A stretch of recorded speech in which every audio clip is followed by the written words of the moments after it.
Do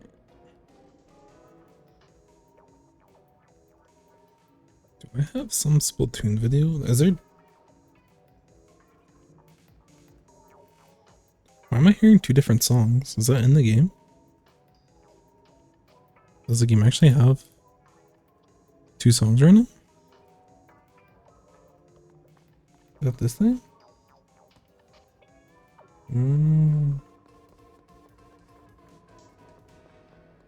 Interesting. I've never noticed that.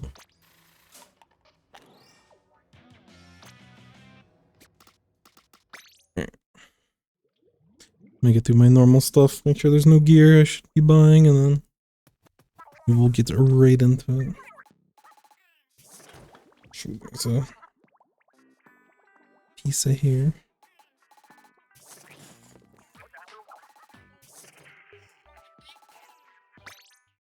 Are they ever gonna give us more stuff in the shop?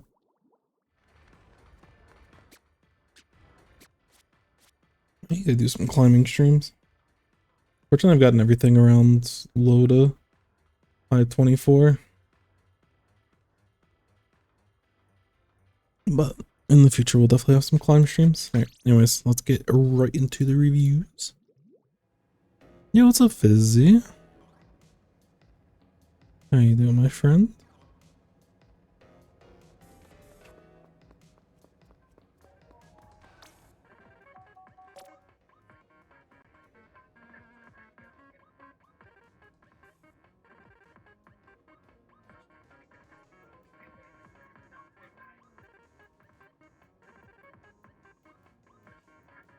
So we need to catch up with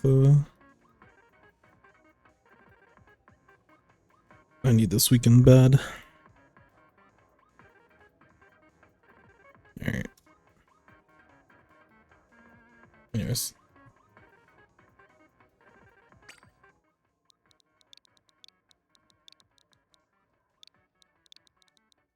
It's like so much I need to catch up on.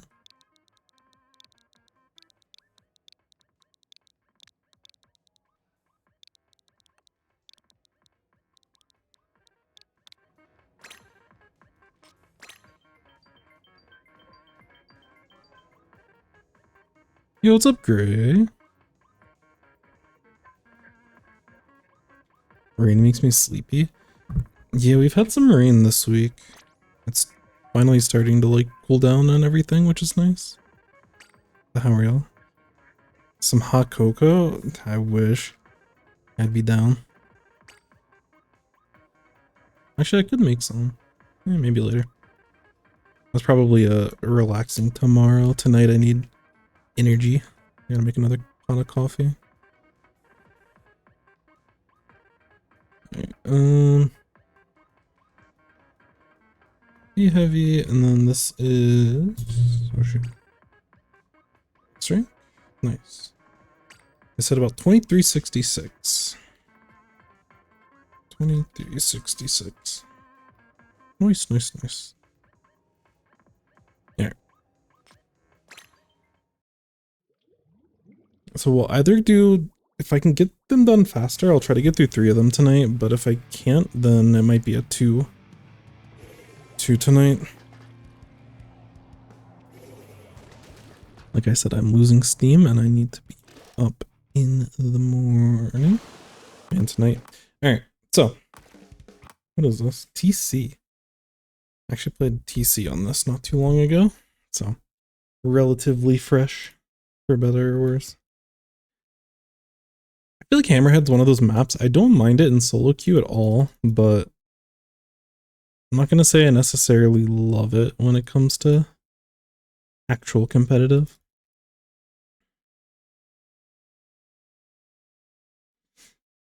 Honestly, that's my feelings about a lot of maps in this game. Like, I think for solo queue purposes, at least, I think Splatoon 3 maps are actually really good. As a hot take, you won't hear from anyone else. I actually really like the Splatoon 3 maps for solo. I feel like every map that I don't like is just me having to learn. Or in certain cases, it's my weapon doesn't do well on the map, but you know, gotta cope somehow. All right.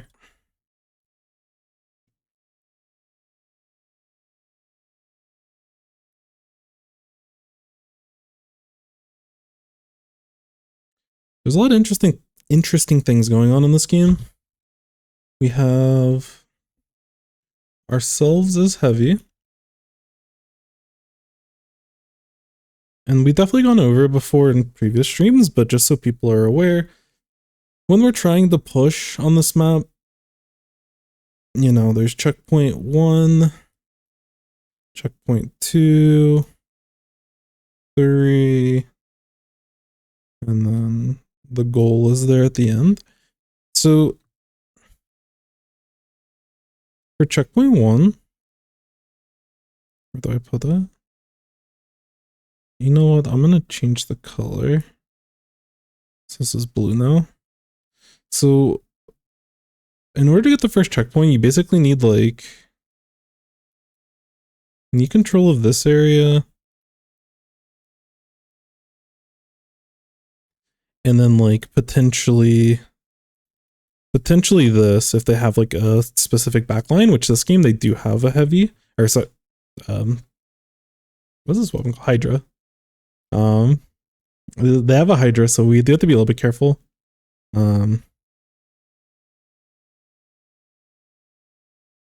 We don't really, I shouldn't use dotted lines. Let me dot lines for like, it's nice to have, but we don't actually need it. And we'll use a solid line for, hello? Let me erase this. All right. So yeah. You basically need to control this ramp. You don't have to control past it, but you definitely need to control that. Oops. Don't want to get into the 2. I'm gonna say in general we kind of do. Well, I'll dotted line this. I wish there was a third denotion that I had, but whatever. This is dotted line because of backline being in this area where the X is. And then this is kind of like a, like we don't really need this, but we need to make sure, like it's nice to have this flank covered and fully painted so we don't accidentally get stopped. Like it's not going to stop the checkpoint, but it is going to potentially, once tower starts pushing to the second checkpoint, then this flank becomes a pain. What are we gonna do for 2? Can do yellow. All right, so for 2, we basically need control of like, I want to try not to overlap fully.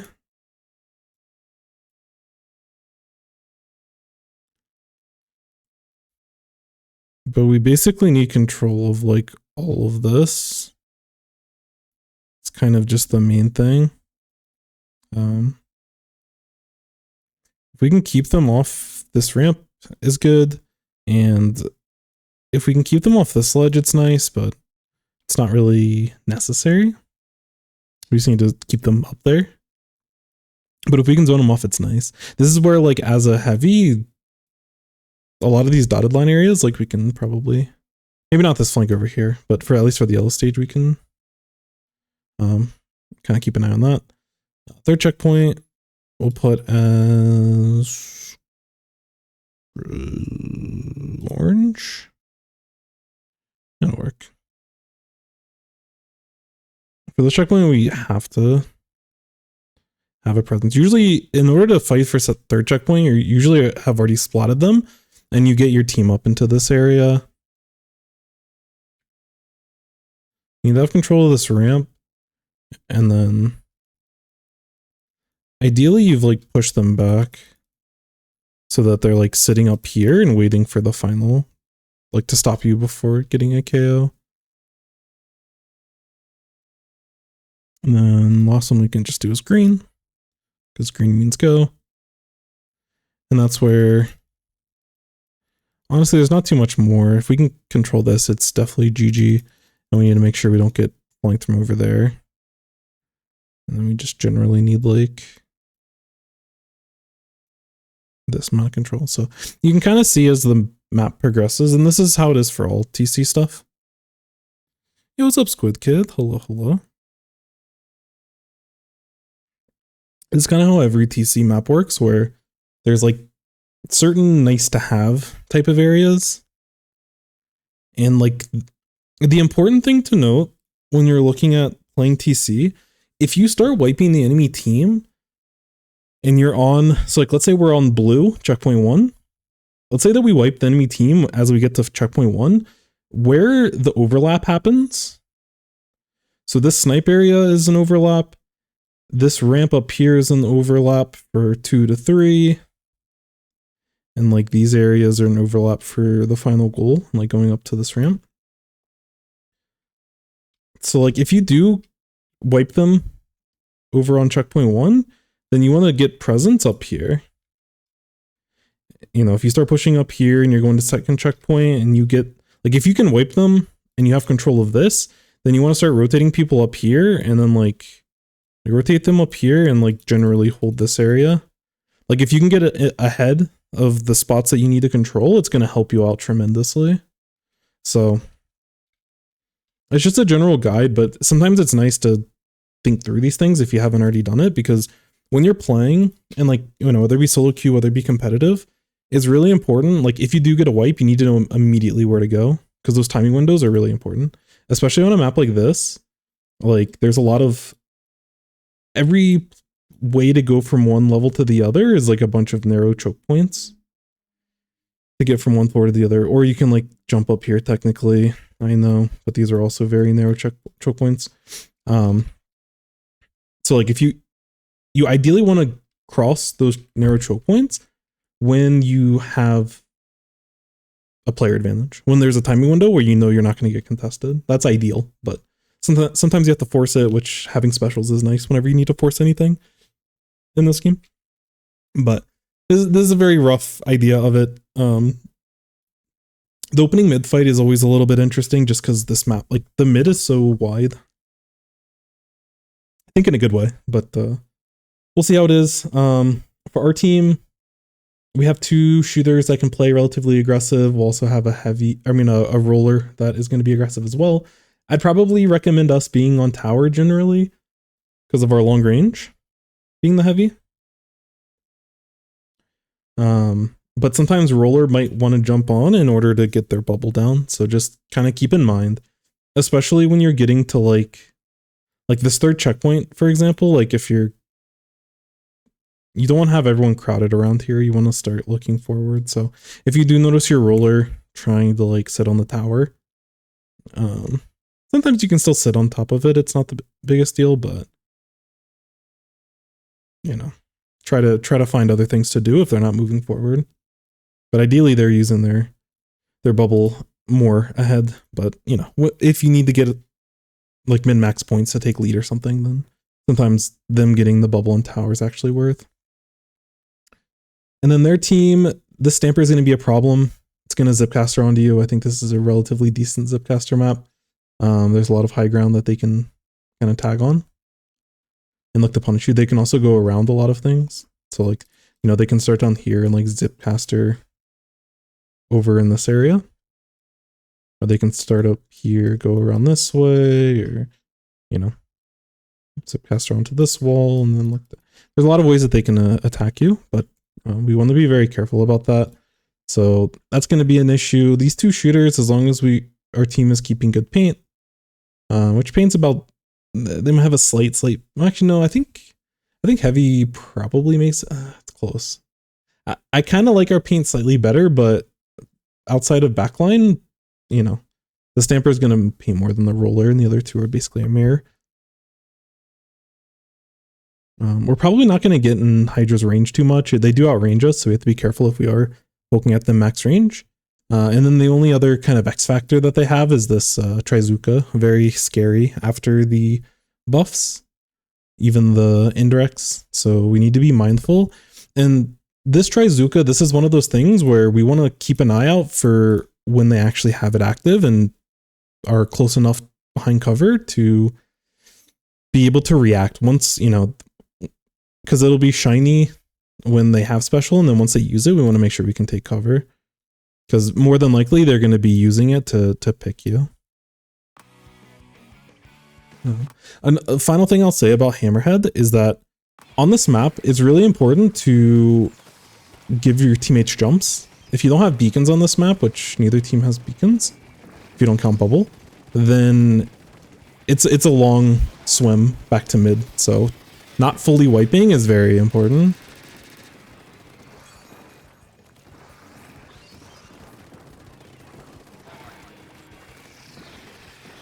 Yeah, both teams are kind of fishing right now. Yeah, I was gonna say that's a good punish, good punish. And nice, it's super minor, but really nice job of like backing up a little bit. There wasn't anything in your range, but it's a good habit to kind of like, you know, if you're gonna try to take that fight, just give yourself space to move and avoid someone on the enemy team being able to run up on you while you're distracted with the Zipcaster. It's a really good start. Nice shred. Nice.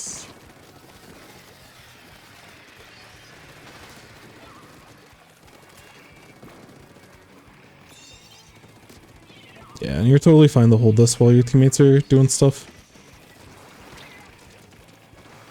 Oh, this is scary.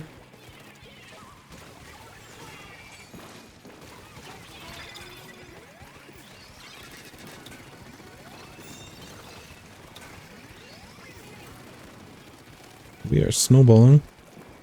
If we can get another set of picks, we win this game, but let's see.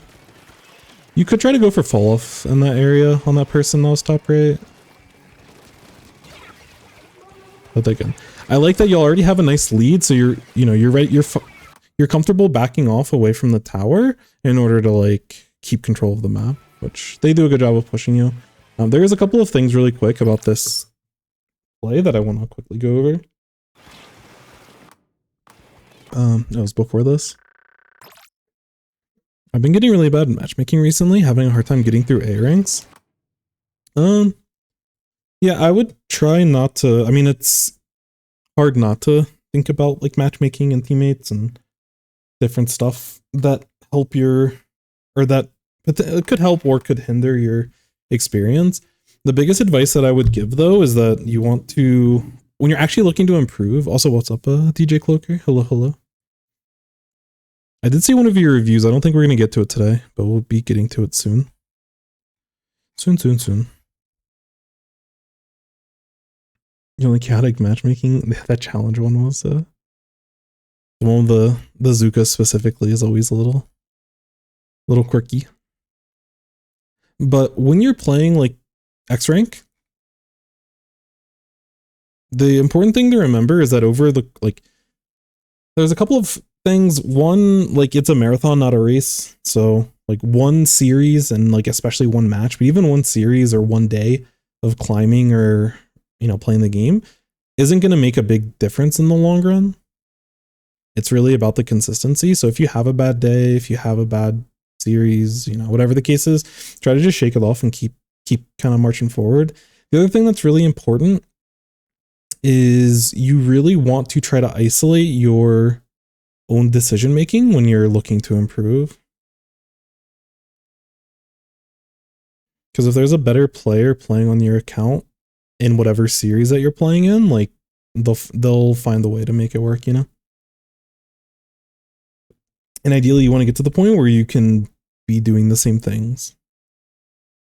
Like even if your account was like, you know, A minus, I don't even know if this is possible, like A minus with like negative thousands and thousands and thousands of points. It's like if you give it to a really good player, they can climb out of that hole. So you might not be there now, you might not be there in a couple of weeks. It's definitely frustrating when, you know, like the game gives these like flashy indicators of like B rank versus A rank versus X rank and 2K versus 2100, but like at the end of the day, it's all like vanity. It's supposed to be there to like keep you entertained. It's supposed to like, it's supposed to add extra entertainment and extra excitement to the matches that you're playing. But if you are in the mindset of like a solo queue grinder, if you're in the mindset of wanting to climb, no match should be different than the other. And no match should be judged on like whether you won or you lost. You should be at the end of a match, you should be able to like, you should be able to go through like the hundreds to thousands of decisions that you make throughout the match and highlight a handful of them that were either very important and you want to analyze whether you played them properly or not. You know, if there was a big swing in momentum, either in our favor or not in our favor, you kind of want to, you know, pinpoint those important moments of the match where either you felt uncomfortable or you know, things kind of swung. Or if, you know, there might have been situations that you felt really uncomfortable, but it wasn't like, it didn't have a big influence on the game, but it still might be something you want to revisit. But after your matches, and especially after your sessions, you want to be like thinking back and like playing back those moments in your head, or you can use, you know, replays like we're doing here and kind of like talk through that with yourself or talk through that with someone else. That's how you end up like improving overall. There's also a lot of other things like, you know, making sure that you're warmed up before you play and all this other stuff, but don't worry too much about the match or like the rank. Try to frame your state of mind, and it's hard to do because I get caught in that loop as well, especially when I'm not in the best mentality to climb. But you really want to shift your mentality to start thinking about like why. And if you can pinpoint why, try to figure out, you know, okay, so what decisions can I change to potentially make things better? You know, how am I positioning in the opening? How am I playing when we, you know, when we get wiped and we need to retake? When we wipe the enemy team and we need to push forward, are we taking the right spots that we should be taking? And you want to figure that stuff out. And you might not know the right answer, and that's where it's important to like experiment. That's what I was doing in one of my zones rotations recently, is that I was very much it was like museum on, or it was zones museum, and a lot of times I'll stay on, like sometimes I'll stay on plat and just paint for crab or paint for cooler. Sometimes I will play like super far left and just paint defensively on the left side to get early special. And then sometimes, like I was watching, I don't remember who it was. Shoot. I was watching someone that they were playing Splash and they played very aggressive on the left side. So like for, you know, 30 minutes, and they played in a way that was like, it seemed very strong, but I was very uncomfortable with it. And but I watched it, I'm like, hey, I should try this out. And solo queue is like a great environment to try things out. And so like for 30 minutes, every match that I played museum, I did the same opening where I played very aggressive on left and tried to just like gather data, figuring out like when can I push. You know, one time I played against a leader and I needed to take cover instead of like continuing to try to wrap around and look for a flank. And I don't know, it helps. And again, doing those types of exercises, like it helps you be more creative and helps you explore different ways of playing the game. The other thing that it helps with mentally wise, and like your mentality, is that the focus is no longer on like if you're winning or losing. Your focus is on like, I'm doing experimentation on my opening. And like between each match, instead of being like, oh my God, like I went 20-3 and we didn't win. What is this game? My teammates. And instead are like, okay, the opening worked really, really well. Or like, you know, there was an opportunity and maybe, you know, I engage with a bomb, or maybe I take space and I don't actually try to push for the pick, or maybe I didn't push when I should have. You know, there's a lot of ways that you can kind of think about it, and then you continue to iterate and build the way that you play the game. So, I don't know. It's one thing that helps me. And every time that I've ever gotten like a peak X rank has always been when I've been in that kind of mentality, when I'm actively looking to learn things and I'm actively trying to improve. So I love when I see someone with my weapon doing something I usually don't do. Knowledge hungry. I love to learn new things. Yeah, for sure, for sure. Yeah, and like I said, I play a lot of short range shooters, so there's a lot of top players that have a lot of videos on YouTube that play those weapons. So it helps a ton. it's one of my gripes with this game, and it's part of the reason why I would never pick up like I'm never gonna pick up a weapon that I can't watch someone that's better than me like play. Like if there's someone that I really liked and they had a lot of data points and a lot of like replays to go over and a lot of streams to watch through, then I would be okay with picking like a low tier if I was really excited for it. But I will never pick a weapon that I can't study someone else. Like I can pick it up on the side, but I don't ever want a main weapon.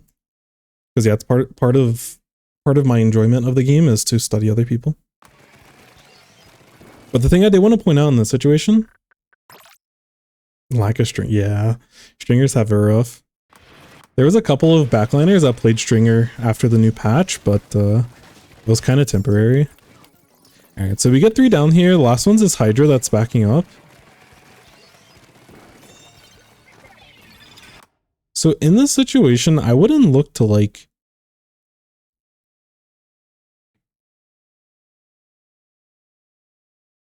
This feels like a waste of a special to me. Because the rest of the enemy team, like they're not going to jump to this Hydra because they're getting pushed by your team. And like this Wavebreaker is going to be too slow to like either it's going to be out of range because this Hydra's backed up all the way, or it's going to be too slow. If the Hydra's playing over here and is looking to get a pick or something, like this Wavebreaker is not going to get any value. So we didn't really need it for like ink purposes either. So it's just one thing. Like it's nice that we get a second pick from our roller over here, but like now would be a great time to use, like once the rest of their team, especially like the shooters and stuff, once they start moving forward, that'd be like an excellent time to get our Wavebreaker out. But this feels a little bit early. We don't get value out of it.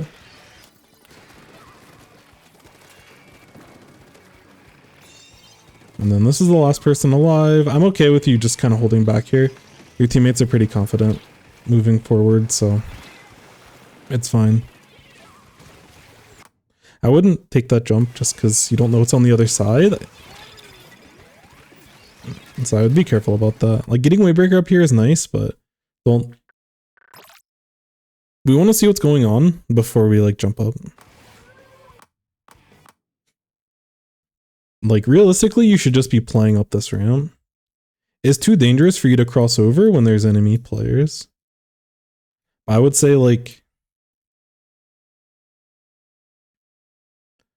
taking the top of this ramp. Sorry, I'll go like up here. Positioning on the top of this ramp is ideal as a heavy and a backliner. It's the safest way. You have a lot of room to maneuver, and you go wide, so you just have to check in one area. I think the path that you went, jumping from this block up to here, is very dangerous, and I don't think you should ever do it. You got pretty lucky that, like, when you're being contested. Again, if there's no one contesting you, then it's okay.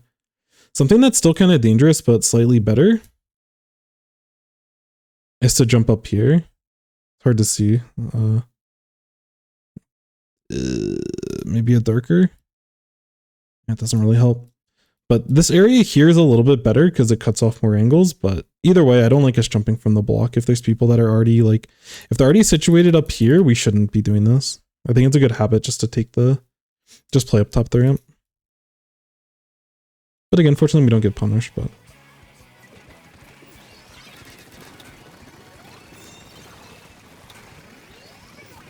and again, nice picks. In this situation, I would probably look to like potentially play up this ramp. Because your teammate has the, oops. Your teammate has trash strikes out, so you know that Hydra has to back up. So I would try to take space while they're backing up and see if you can potentially catch them off guard, or you can like look to back out if they are trying to shoot at you. But we could be taking more space than we end up doing in this kind of situation. Again, this play isn't like, it's not bad. But I think we could potentially look to rally and get a... And then final note. But yeah, the play before is not bad, but I would look to to speed the game up at this point. Because if you can find the pick on that Hydra, or if you can slow down the people that are flying up there, there's a chance that you can just KO here. But final little thing I wanted to mention in this spot, I really love this slow play here. Like just sitting here and waiting for your teammate to start dropping this way is fantastic. After you get this pick, one of your teammates has already gone down, so I would be careful about, and like you know that 2 of you have committed to this. So it's just your roller, and roller's a pretty sharky weapon. So in a lot of cases, like they're probably like, there's a good chance based off of the context, or anyway, the roller's here. So it was 52. But either way, any shooter, they're not going to be able to like stop the full rest of this team. So we want to be a little bit careful about, you know, in a 1v3, your teammate is like this one teammate here is probably going to get overran, and these people can start trying to push toward mid. So that's one thing I'd be considerate of. So instead of like sitting over here and looking to take fights, I would probably back up and give your T-Tech a jump. This is where giving your teammates a jump is really, really important. It also just ensures that you don't get picked in this situation.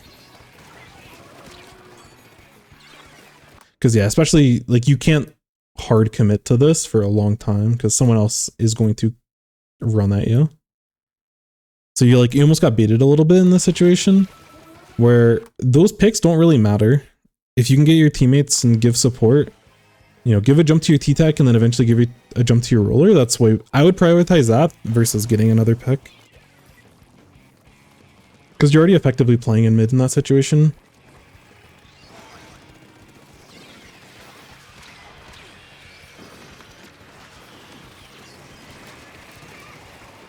Nice.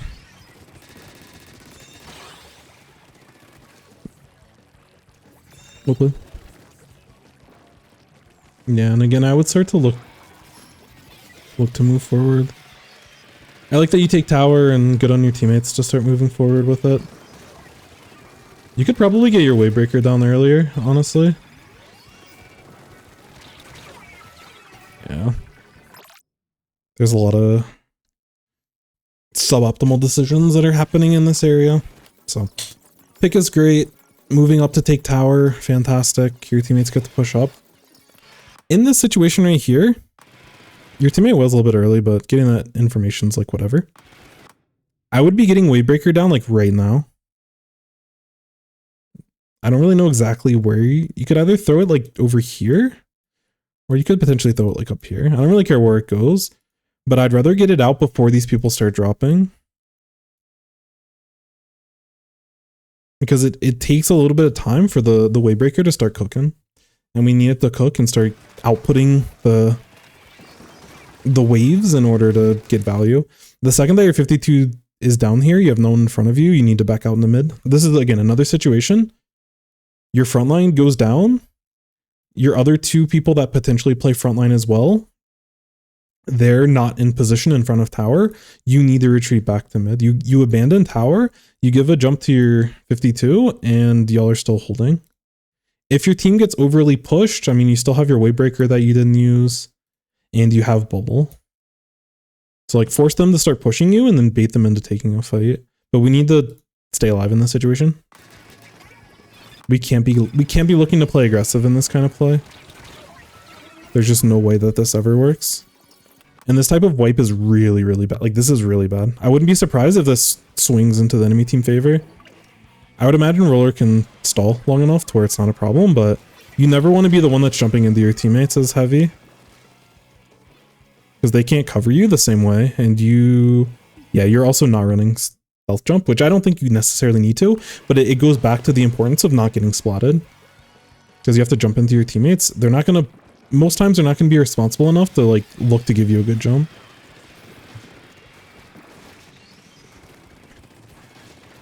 Again, I like the way that you've been playing around the Zipcaster. Yeah, I would be careful. We kind of were just sitting out in the open. I think we were slow to react after the Zipcaster to like do our next thing.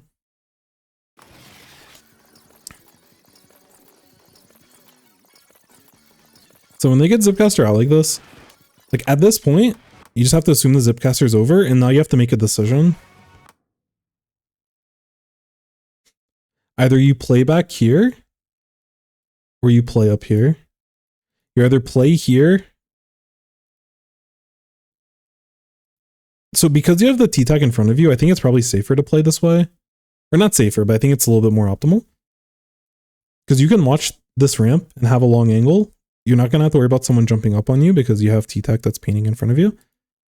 And you also have good coverage to like watch all of mid and watch people start coming up this ramp. But if you were scared that they were already pushing, you probably continue to back up this way. Because like we've missed the window to move over this way. And we don't want to be stuck in the middle. We ended up getting stuck in the middle, which is the worst of it all. If we backed up faster, we probably can still stay alive. But I think that we probably, like, it makes more sense to me to be playing in this general area. But if we were faster, we can go here. If we were even faster, then we can still just like hold the top of this ramp. But they got the pick on this ramp, so that play is off limits. So we just want to separate ourselves as much as we can from those people. Again, we give the 52 an opening. As the heavy, you're like, when these initial picks happen, like when we were pushing tower, it's like when we were pushing tower up here and your 52 goes down, that's your front line. And so you have to start backing up. Same thing in this situation. You're sitting here, you're looking to start moving forward. But in this situation, the 52 comes and splats your T-Tac. And when T-Tac gets splatted, that's basically like your coverage. So if they go down, you're by yourself. So you have to play like extra careful. Because the worst thing to do on this map is to not be able to jump in and have to fight from higher ground. Especially against a lot of their comp. This is where Zuka is very strong. This is where Zipcaster can be strong, but just the normal Stamper weapon's really annoying. Nice pick on that person. Good awareness to see them swimming forward. Now you're chilling. Oh, okay. Last one's left somewhere. Or they come off spawn. Maybe we got both there. I'm so confused. Right. I would probably start touching the tower, honestly. So one thing that happens, I don't know if we'll be able to visually see it with the indicator, but like there's a special difference when you don't get on tower. Like you can see right now, like throughout all of this, the 52 has been getting like passive special. And then when the other people spawn in, they get passive special. So I want us to keep our eyes. It's like, it's an optimization, but when there's a minute left and we've already pushed to 26, we need to be thinking about these optimizations. But I want to clue us in up here. And just see that they're getting passive, like they're painting for special, but they're also getting passive charge. So the way that the special charges work in TC is that whoever is holding the tower gets passive charge, and it's more than if no one's on tower.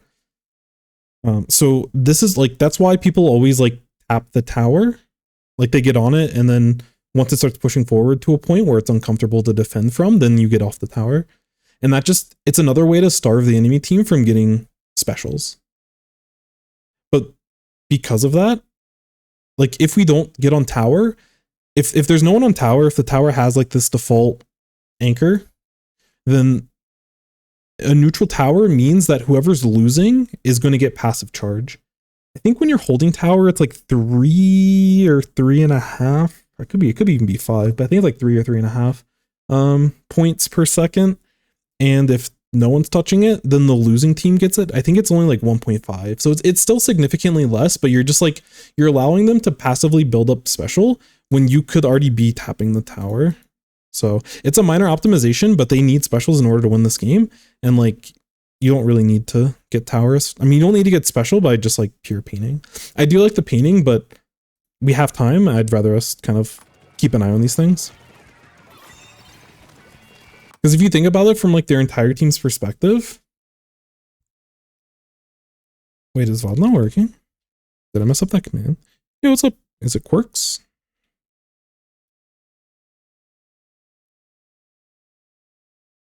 Wait, did it break? Hold on.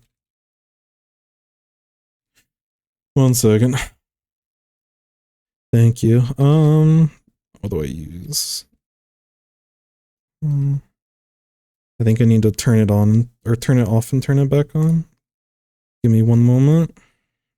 But thank you for catching that. If I don't like mess with it every so often, it just like turns off. I think it's because I haven't streamed quite as much recently. Because when I stream every day, I feel like it never happens. Where is it? Cloudbot. Yeah, there it is. Okay.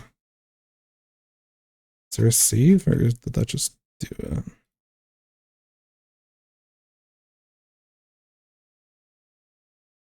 Okay, let's try that one again. All right. So yeah, I don't know what the little symbols beforehand are, but if you want to see full broadcast, like rebroadcast of the stream, you can use FOD. If you want to submit your own review, join the Discord. And there's some directions in there, but there's a replay channel to post replays. And the other thing is my YouTube channel, where there will be a painting guide soon, Copium.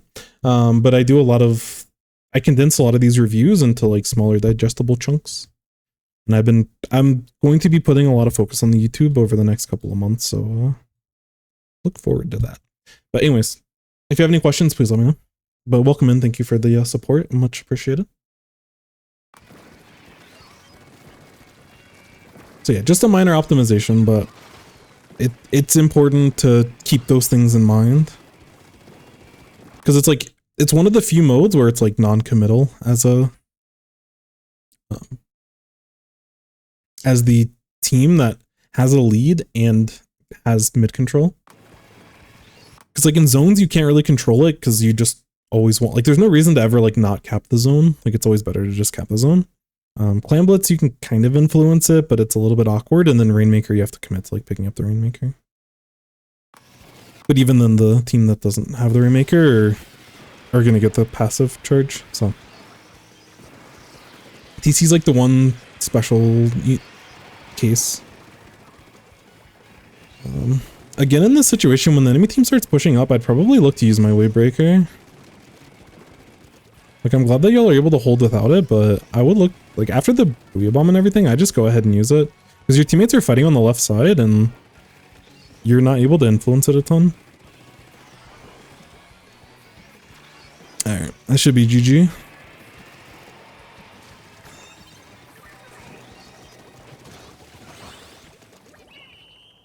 Yeah, I would have looked to get some value out of the Wavebreaker at the end. Just because it's better to use it than to not use it. Because, like, fortunately, your teammates got a clean 3-0 player differential, like, playing on that left side. But you're out of the equation there. And, like, that very well could have been, like, the opposite. And the Wavebreaker would have potentially helped that a little bit. So, yeah, overall, good stuff for sure. Shoot, I didn't check if you had any specific notes. So one that reached 2,500, it's currently at 2,366. You're pretty close. It's still a bit of a grind, but you're definitely getting there. And want to help your teammates more. All right, so I like that you bring up helping your teammates more because I think it's actually like kind of important, and I think it goes along with a lot of the criticisms that I'll give for you on this review. So in order to help your team, there's a couple of things, but like the biggest thing is that you really need to stay alive. We take a lot of like really unnecessary risk, especially when we have a lead. Sometimes you have to take risk, and I'm okay with taking risks like earlier on in the game because they're also not going to be punished as much. But once y'all already had your big push, you started taking these weird risks that you just didn't need to do. So a couple of them that I would mention is like when you were trying to jump on this block from like this way, and like you were missing the jump, and it was just like, it was a very awkward spot. And even if you did make it up, like over time, you're going to get punished more and more by like going for those plays. If you're a shooter player, you can, if you're keeping an eye on like what's above you, like if you're looking at what's happening in the shaded region, then you can potentially look to jump up. But you can't be doing that as a heavy. Just be very, like, again, if they're wiped, you can do whatever. You can get up here, be faster, that's totally fine. But as a heavy, just be responsible, just play up here. Just play over here. It's so much safer. It's so much safer for so many reasons. Part of it is like as you're backing up, if you need to back down this ramp, like you still have the ability to shoot at them. There's also like this uninkable area back here. So if you need, like if you don't have a lot of paint and you need to maneuver a lot, you can get a lot of value out of your run speed that Spotlings have by using that area, or like using this little uninkable kind of elbow right here. You don't really have as much here. You do have this area here, but like if you drop down, it's a lot scarier than like being able to like slowly back up. So there's a lot of reasons why like this is generally like the better play, but I do like when you took tower instead. Oh shoot.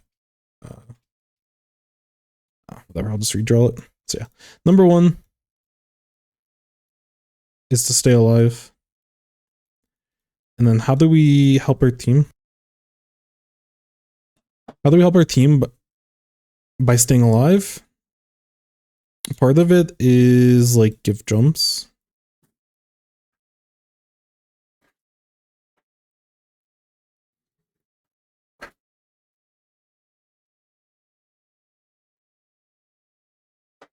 There was a spot early on when you were pushing, tower was about at second checkpoint, your 52 goes down, and then I don't know if your teammates were playing over here or if they were like just generally back here, but they were behind the tower and they can't help you with the push. And you ended up like committing your wave breaker right here, and you were like you were just like sitting here like looking to take a fight, or you're actually like on the ramp, but you don't want to be sitting here and like committing specials to like take this fight when you have no front line in front of you. You know, instead of playing here, just back up into mid. Just chill. I mean, you can play like, you don't even have to go all the way in the mid. You can probably play like back here. If they start pushing you, then you need to be thinking about where your 52 is going to land. And for the most part, they're probably going to have like stealth jump. So you don't have to be like behind a wall necessarily, but you do want to give them like jumps that are going to keep them alive. But that's kind of like your job as the anchor. Because you can tell the few times where like you end up actually going down and you're trying to jump into your team, it like never works out. Like you're not running stealth jump. Your teammates aren't trying to play passive. Or if they are slowing it down, it's like the roller looking for a flank or a shark or something.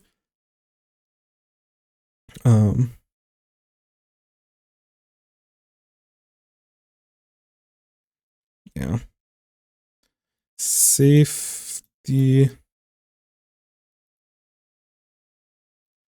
And this kind of goes with the giving jumps. But you want to be safe after front line goes down. So when your front line goes down, I think it's pretty obvious. Like the most obvious case is if it's like a 1v3 or something. Like if your full team loses the play and there's just you left, then it's like, okay, I should back up because I have no defense. But you know, when you're on tower here and you're only frontliner currently, like if your teammates play differently, then you can play differently. But they're still behind, and we can show this playoff in a second. There's a couple of quick shots we can go over in the overhead to reiterate these points. But like when your frontline actually goes down here and there's no one else in front of you, like you need to back up. You should just know. Some of the other awkward moments where you should be backing up, but it's a little bit less obvious, is like the time where we drop off. I love this shark. Like there's someone sitting in this area and you sit behind this ledge while this person's on this, and you swing as your stamper your roller's like flanking around this way, and it's just like beautiful. I love this play. But immediately after you get that pick, you have to back up. You have to back up, because your I think your T-Tech was down, and your 52 is probably not going to be able to hold them off. Again, we can watch it from the overhead and kind of see what that looks like. But it's really important to not die in those situations. We're really fortunate that our teammates kind of popped off this game, because there was like 2 big moments where they could have swung the game. The enemy could have. And we never want to find ourselves in those situations. Because when we lose in that kind of fashion, if we are to lose, like that's your responsibility. Your front line and midline can play a little bit better to help avoid that, but it is your responsibility. Oh, so we're gonna watch overhead. Yeah, I think that this is kind of the biggest thing. The other thing that I would say, which I don't think we're gonna see until the very, very end, but it. How do I freeze this? Stay. We want to stay tight with our teammates. We want to position ourselves close enough to be able to assist them if stuff happens.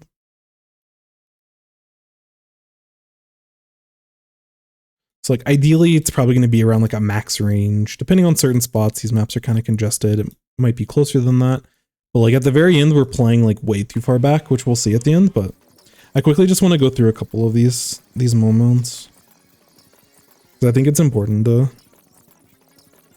look at them from a higher point of view, because you can't really get this perspective if you're not yeah, again, I love you backing up to play around the Zipcaster.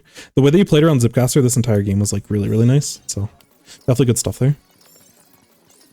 But again, this type of play, just keep moving forward. We keep moving forward and we either force this heavy back or we take the fight with our team. And if we trade with this heavy, that's fine. Because if we trade with this heavy fast, like let's say you go down and then they also go down, this is totally fine because that gives, before the rest of their enemy team can start pushing onto the snipe area, realistically, I don't think you even trade here, but even if you do trade, it still breaks open this part of the map. So even though it's like a 1-for-1, which is like, whatever, even if it was like a 1-for-2 or yeah, like if they got 2 for 1, like it still allows for one teammate to start painting and taking control of this area up here, which is really important. You have a ton of time because their team is still trickling in and you want to push this as fast as you can. This is a really big missed opportunity. They got really cocky with this Booyah Bomb and it was a good job of shredding it, but yeah, this was a bit of a throw on their end.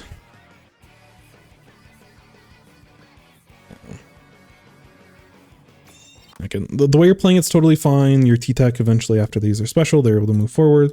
This is all good. The one thing that I would say is that I'd probably be a little bit faster to get to tower.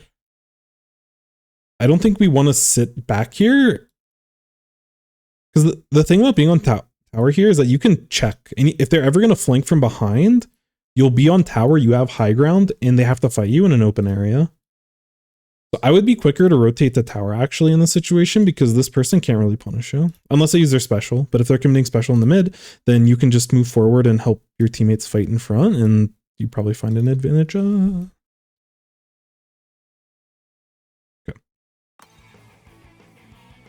Because you see like this 52 is sitting on tower and they so desperately want to start moving up here, get a wall down. They're so desperate to stop being on tower. Yeah, they're even pinging this way.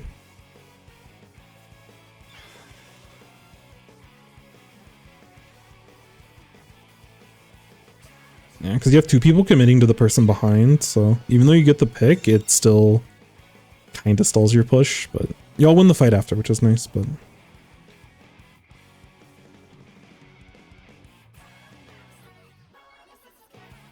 And again, all this is like totally fine. But this is the situation here. Oh, your 52 was already down. That was my bad. I didn't even pay attention. But even if they were like sharking up here or like moving back this way, you have to expect that the enemy team is going to be like moving forward. Like they're generally going to be moving forward in this spot. So if you're committing 2 people onto this person, which I think this play is really good and it's really well timed. After you get this pick, you have to immediately back up. Give teammates jumps. This is the spot, immediately give teammates jumps. Because there's a window in a few seconds where you're going to get pincered from both sides and we want to avoid that at all cost. There's no reason for us to need to take this fight. Our push is over. We just need to hold control of mid. So why are we taking fights like in close quarters here where they can drop on us from like a million different directions and take the short range fight? Why not be back here and force them to play in these open lanes, you know? Like we're giving them the fights that they want. If we play in mid, they cannot approach you. If we play them up close like this, we give them an opportunity to pop us, which is what ends up happening here. And again, this is a spot you don't want to be in where you're swimming in as the backliner.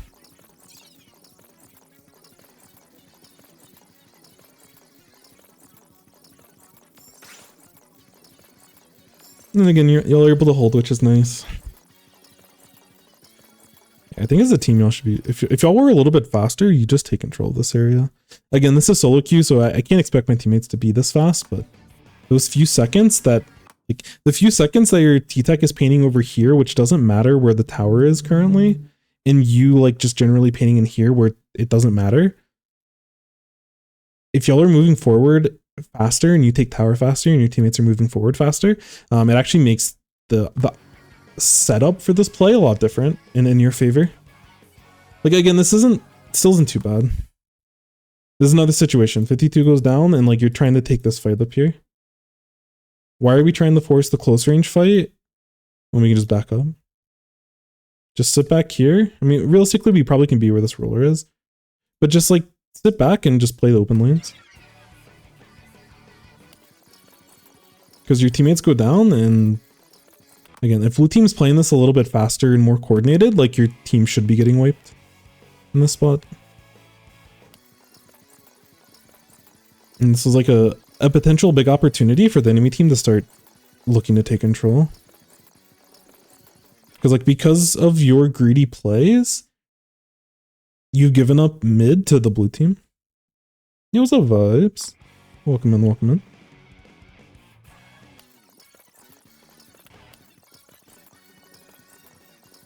And this is the other situation where we get a little bit... Like, we're a little bit too close range.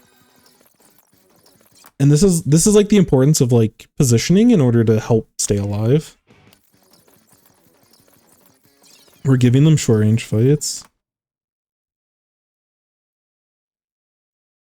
Take open. Keyword open.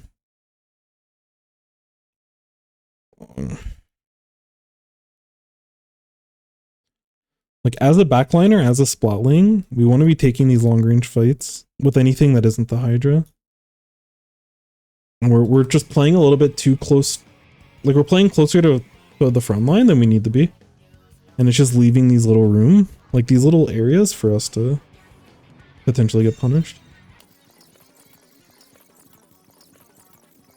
Because again, our team's able to win these fights, but if any of these fights go differently, there's a chance that the enemy team takes control. The only final thing that I wanted to say, touch here so that the enemy team, doesn't get free special charge. But in this situation, you start playing way too far back. I think it's like the last 20 seconds or so. So like your teammates start committing to this left side after the booyah. So in this spot, like this is still okay, this is still fine. Okay, maybe it's even deeper in. Yeah, they start committing to this fight over on left and you are like backing out. We need better awareness. I don't necessarily love that they're taking this type of fight, truthfully.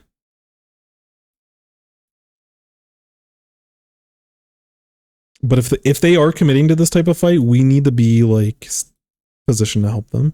This is where we probably sit like here. We can help here, but the bigger thing is that we can watch open, like the open area in mid and be able to take those fights. Hey, what's up, Chobs? Can you clarify what you mean by open?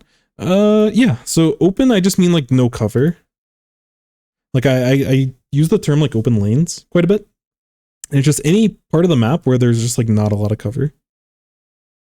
Like if we're situated somewhere in this area and we're watching mid, like mid doesn't have any cover. So this is like a good fight for us. It allows us to leverage our long range as a splatling. And there's like little parts of the map in order to be able to do that. This is why playing, like if we're pushing up this way, that's why playing on their ramp is so important, is because there's no cover for like all of this. So you have this much of a buffer to be able to leverage your range from the enemy team. Yo, Cactus, holy. Thank you so much, my friend.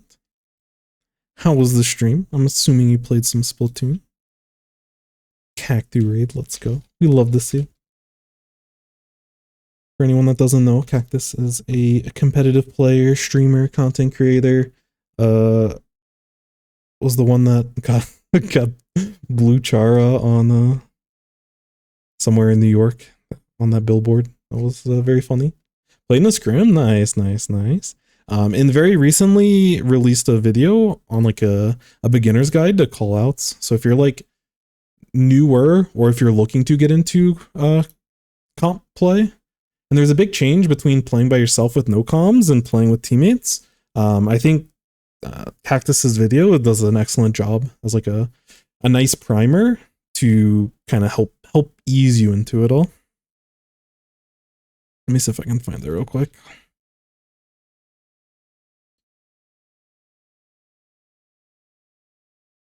Here it is. There's a lot of good stuff on Cactus's YouTube, but awesome person in the community, very chill, very positive. Just has a lot of presence all over. So if you don't know Cactus, you'll get to know them, and they are a joy. We are going through some reviews. I don't have a ton of time. I have to get some work done before the end of the week, but yeah, welcome everyone. I too am a competitive player, and yeah, we've been doing a lot of reviews. So if anyone would like to submit a review, please. They are all free. All you need to do is join the Discord and have a replay code available and submit the replay code, and we will go over it in depth during the stream. Yeah, thank you so much for the raid. Make sure that you stay hydrated. Make sure that you get some water. Make sure you're nice and cozy, and hope you have a nice Friday. Hopefully you have a nice weekend.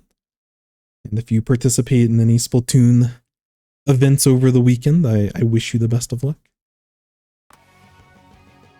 But yeah, so this is like the other thing is like all of this fight is happening over here and we have no presence.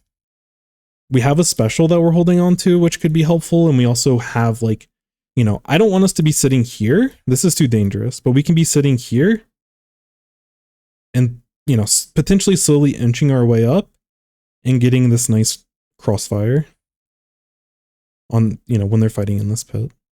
So we have to adapt our positioning a little bit based off of where the fights are happening, but like we don't have to play back here is the main thing. You know, whether you want to play over here versus playing, you know, up here versus somewhere in between, you know, you can figure that out. Just make sure you space yourself out from the Hydra, and, you know, keep that open space is the main thing, so that you can take favorable fights.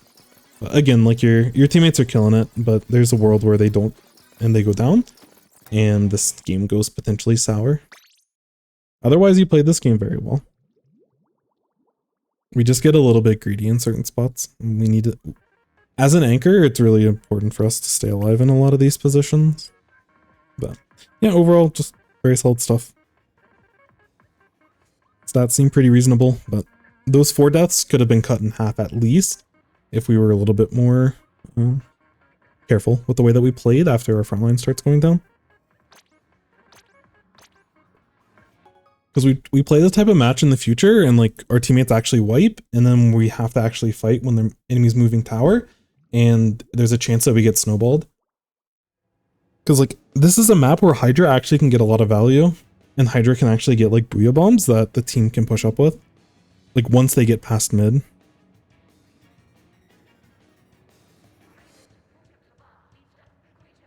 So otherwise, really good stuff. Thank you for the review code, and best of luck on your grind to 25. I definitely think you got it in you. Just in those games, it's really about not throwing. As I say throwing, I drop my controller all the time. I always throw I leave my controller on my lap, and it just drops all the time. Okay, good stuff, good stuff. All right, next is Mr. Awesome. Which there is a Mr. Awesome that just followed. I wonder if it's the same person. But thank you so much. If it's not the same person, then there's a second Mr. Awesome. It's double the awesome. Oh, there's you. Oh, perfect timing. Perfect timing. Been lurking. Appreciate that. I definitely appreciate that. I can spare you the ping on Discord.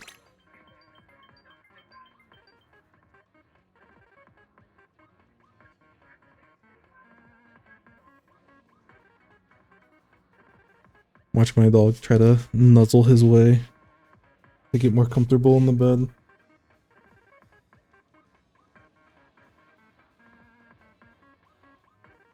I need to readjust his blanket later. Yeah, big pup. Big pup. Not that big, but retriever sized. Big pup.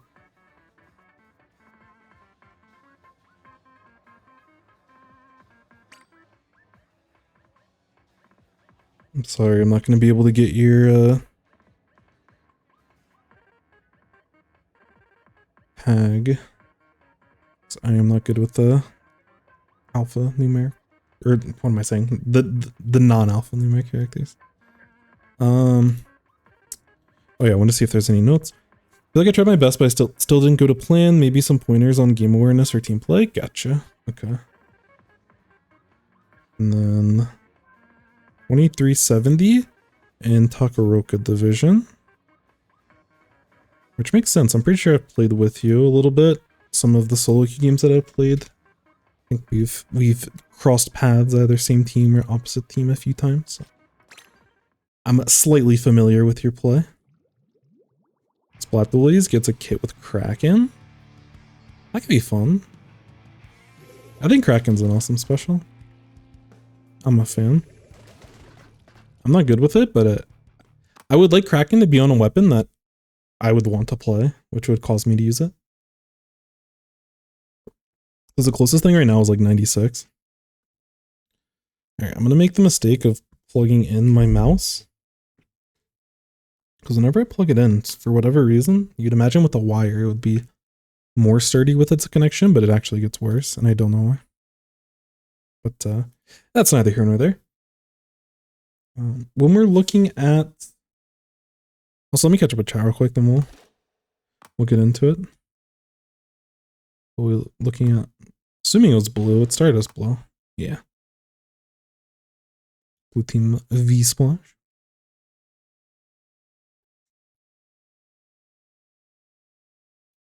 Sorry, I have to expand my chat.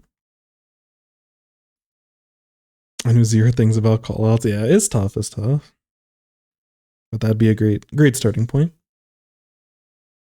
Heat Hydra on the map is definitely scary. I think it's prone to getting picked a lot, but it's definitely very frustrating. If you don't use your resources and coordinate to deal with them, they're effectively like they have the same presence as like a leader on that kind of map. It's tough. So it looks like when I say I may stick to shooters compared to Tristringer, apparently I lied. I'm going to keep going back to that weapon. Let's go. Let's go. Splat Dualies is your first main. I see. Tetra Zipcaster is scary if someone knows how to use it. For sure. My friend's a terrifying Hydra player. Watching him in action's great. Yeah. Hydras are a bit of a lost breed just because they have not seen I don't know what they would do to Hydra. It feels so clunky as a backliner. I don't know what they would do in order for it to be more valuable. I don't know if like a god kit would save it. But I've never been in a meta where like Hydra's been like good. Like I think you can like generally like make it work. But in order for it to be like a strong presence, I don't know. Like there's some maps where it's like fine, but I don't know. But how you doing, Sons? Hope all is well. Anyways, zones, always a positive in my book whenever someone sends a zones review. So I enjoy them all, but I have a soft spot for zones, especially on a painter weapon. That's checking all of my boxes. So we're a very short range team. We do have the try, which is really nice because this map, playing around these stacks is really important of like who dictates control of the match, and any sort of bucket does a good job with it. Try Slosh is a great answer. It also has a Fizzy Bomb, which is really nice and helps you all push. But your comp's pretty well rounded. Their comp also very solid. Also have to worry about Fizzy Bomb spam and try and crab. They have double cooler, which is very interesting. I think our comp is like slightly better, but they do pretty significantly outpaint us. So it's going to be important for us to be able to like our team inevitably is going to have to like push up and be the attacking team. Sometimes I'll break stuff down into like which team is faster versus which team is going to be more like control-y. And in general, this is going to be the slower control archetype. Their team can play very fast, don't get me wrong. But if no team makes up, like, when the reason why it's nice to put like control and fast and stuff is because ideally, and again, solo queue is never ideal, but if nothing happens, so if there's no pushes and there's just a stalemate / stalemate, I don't know why I'm writing slanted like that, whatever. Then like it's going to be an advantage to the team that's the more control-y team, because they win the war of attrition because they have like 3 really good painters and we only have like our painting isn't bad, but comparatively it's not quite as good. So over time we're gonna get kind of like pushed up and stuff, and they also have like a double cooler, which allows them to have an opportunity to counterattack, but also not be as punished if they get pushed by like a 52 or something. But we're really going to want to be focusing on like how our front line is really looking to move forward, like how they're making plays. And as this splash, we need to be doing an extra good job of painting. It's in this game, I think it's going to be really important for you not to die. Like, it's really important for you not to die, because you have to be doing the burden of the painting on this team. And any opportunity for you to move up to crab or move up to throw a burst bomb, we want to support these people and allow them to be able to move forward and try to get chip in order for them to be able to get picks. Yo, what's up, Cherry? Hello. Another awesome presence, fortunately, in the competitive sphere, but a lot of also streamer, also YouTube content creator. Been loving their videos lately. But yeah, they're very awesome, very entertaining, very chill. Definitely the good vibes. I like to shout out and give good vibe checks to people, and Cherry, it's the best vibes. I was recently doing some commentary. If anyone was watching the SoCali land that Hammer and orchestrated, that was a fun time. Even though it was like so late, I don't know what time y'all got home, but that was like a Sunday night, Monday morning. I would not have been able to.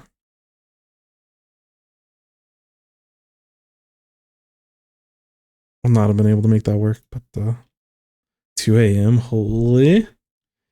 At least he made it home safe, and one more day until we make it through the week. Yeah, I hope you're doing well, Cherry. But yeah, that's kind of the big thing here. Is we need to make sure we're following up with our front line. Also, really quick, I just want to see your build. Okay, pretty standard build. Okay. Crab was good. Holy, we are killing it. Yeah. And again, you can feel free, like your 52 and your V shot are going to be making plays a lot, but it's really for when there's moments for you to move forward, like you just did. Like it's good to be able to adapt, because you are a short range shooter as a splash, and it's really important to be able to take advantage of being a splash. So I like that you went for the aggressive play here and kind of had the continuation play with what your team's doing. I don't know if I played this close. Nice shots. Holy. Okay, well. This feels a little bit scary, but you're killing it. I'd be looking to set up for crab in this kind of situation. You probably can crab on right stack. Left's probably, I mean, left isn't bad. but you can also crab on the right side.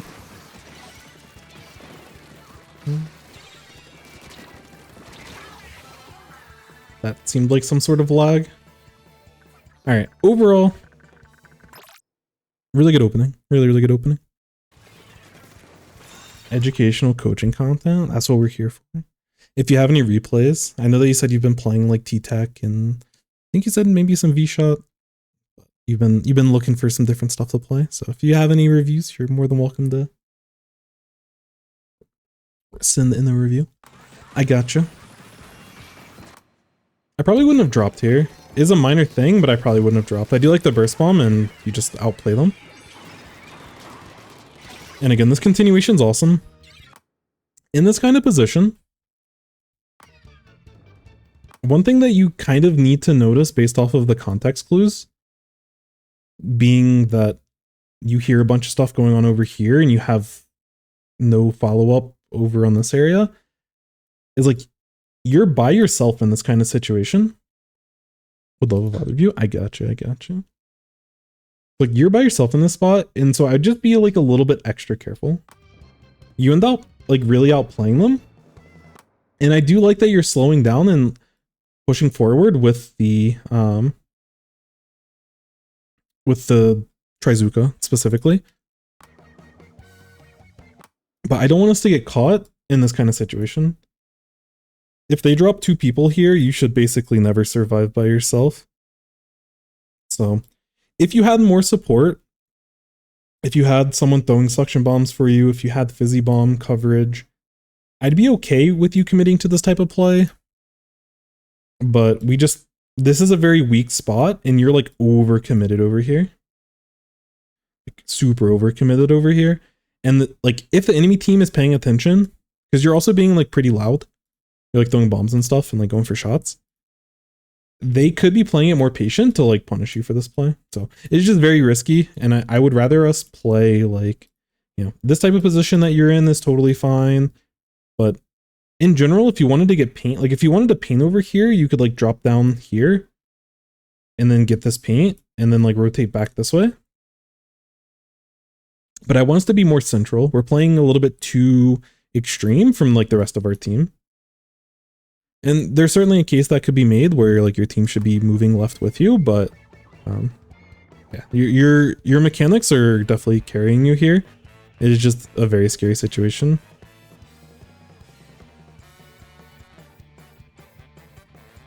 And again, I'm okay with you pushing forward with like your teammate and stuff. The second thing that I would mention is that we get a crab back here. I don't think we need to crab this far back. We just got picks and we know that their team is like stuffed in this area. And again, our teammates, our front line is playing on this right side. So I think you can get a crab up here. If you're scared, you can take this tippy top of the uninkable up here and you can crab from there. Because if you're crabbing back here, the only option you really have is to like get shots into the freezer, which isn't bad. Like it's still good.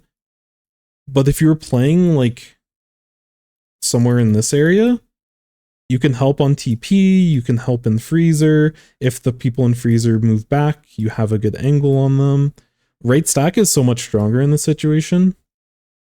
And after we get the picks on the left, and just it also goes back to the fact that like you were sitting over here by yourself, and when you swung around and got this pick on the one like their V splash, this should let you know that they're like not focused on the right side, because you should have got punished here. The fact they got away with this should indicate to you that like they're playing and retaking from this left side. So I'd rather us get a crab that's closer to help out over there. So again, not a bad crab, but we could get more value in other places potentially. But again, overall, really good stuff. Your V-Shot is super committed to the flank. But yeah, again, little minor complaints. Otherwise, that was a really good opening. That's tough. I don't hate the jump in to try to keep control. Like, you wipe, which is unfortunate, but you didn't have much special, and it's okay. Paying for crap here is very irresponsible. This is slightly less responsible, but we are killing it.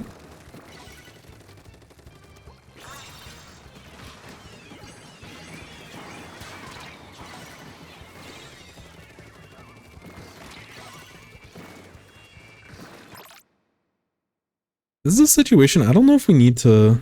I don't know if we need to crab. They're 3 down, and one of their teammates just cooler down. It's literally just you versus this other splash. I think we can just run them down with burst bombs. I think we actually hold our special in this case. There's just, again, this just feels very like... This almost feels like a lack of confidence of fighting them, but you've been outslaying them the entire game, so... Like, you could push this person back with burst bombs and, like, position yourself more forward and just force this person to either have to jump or, you know, take an awkward fight with you, which you can back up if you don't feel comfortable taking. We just lose a very valuable special going after the final target. Because it sounds silly, but, like, crab is a lot slower to, like, set up versus just running at them and using your burst bombs. In certain circumstances, it'll definitely be faster, but in this circumstance specifically, you're a lot faster just holding forward and just pushing them. Because that's the last person left, so your teammates should be able to help you. Even though they haven't helped you a lot on the left before, you should be able to get like a fizzy bomb or something from your team to be able to assist. And you don't have to take the fight straight up, even though you are the better splash in order to fight. Because burst bomb helps you a ton.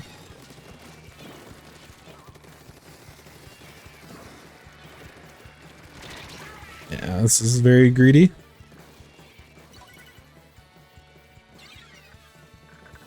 Actually, quickly, just want to see where our teammates are positioned in this kind of situation. Like, we're too confident to move left without our team. I'd rather us play more central. I'm okay with some of these pokes, but there's no reason for us to need to, like, we don't need to push them.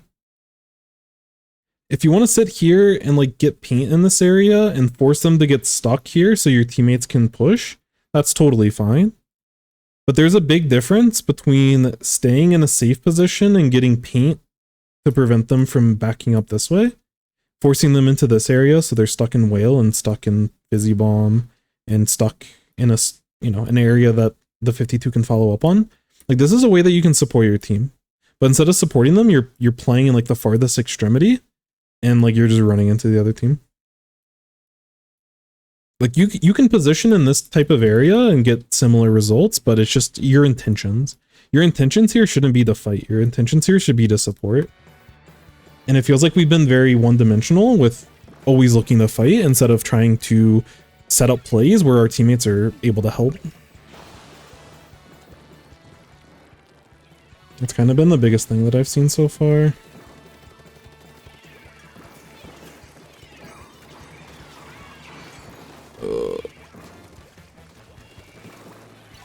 Yeah, I would hold off on the special until our teammates get back. But you need to find an inn.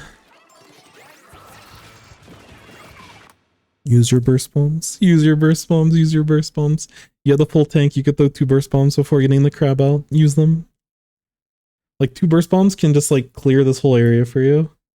Or it can clear up here for you. Like 2 burst bombs can help threaten the zone. So it gives your team more time. There's so much value that you can get out of 2 burst bombs that you just completely didn't do. I like your patience and waiting to use your crab until your team is in position, but I think you've used 3 crabs this game. Maybe there's a 4th, but I think you've used 3 crabs and I don't think we've gotten a ton of value on any of them. Yeah, our teammates are taking fights. That's not really on you, honestly. That's tough. So I think mechanically you played this game very, very well. But I think overall there was a lot of times where we're playing a little bit too aggressive and we're playing too separate from what our team's trying to accomplish. Like there's certain times, there'll be certain solo queue rotations where you get like the double backliner comp, you know, where you're playing with a tri-stringer and you're playing with an E leader. and like a Nautilus, so you're playing with a roller as like that fourth slot, and it's like, okay, in that spot you have to be more aggressive, and I think this playstyle really works for that. But when you already have two weapons that do a better job at frontlining than you, I like that you're not afraid to go for the aggressive plays, but we need to be able to incorporate our team afterwards. I like when we push forward for some of the continuation plays, but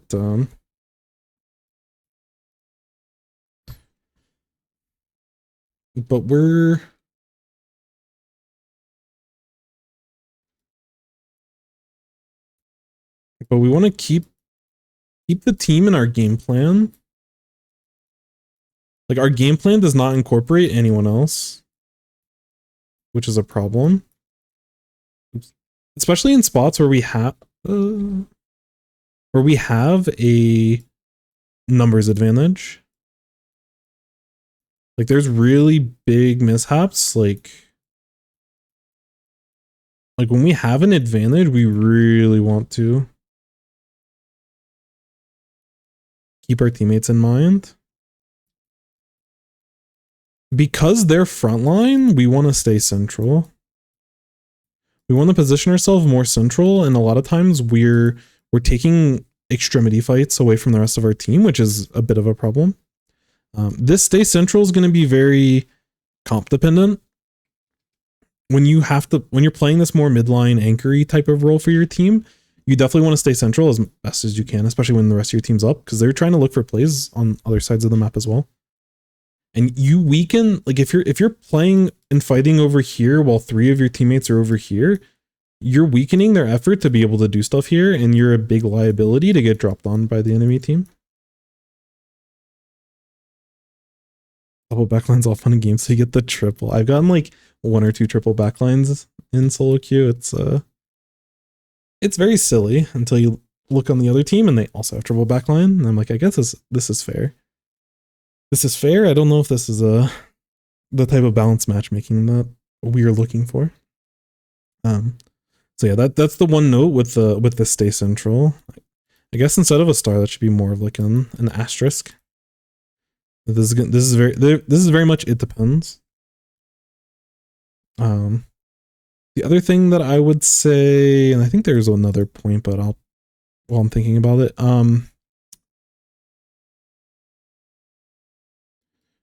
crab setup.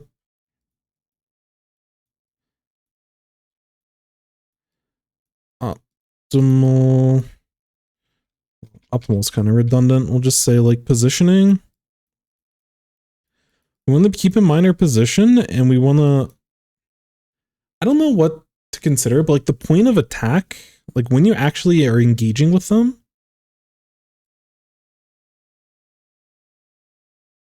like you did a good job of waiting to engage with your team, but you also want to make sure you're engaging with your burst bombs. They do chip damage. They do they give you way too much paint when you throw a burst bomb. There's so much value that you can get from getting your burst bomb out, and I think your initial crab was good. Outside of that, I think most of your crabs were kind of suboptimal. Like this crab was fine. And like at this point, like your team had an advantage. You continue the push. You push this final person. Like all this is totally fine. Again, as we mentioned before, I'm okay with you. See, I'm okay if you're sitting here and you're like poking at this person, I'm okay with it, but I don't want us to commit all the way on the other side of the map.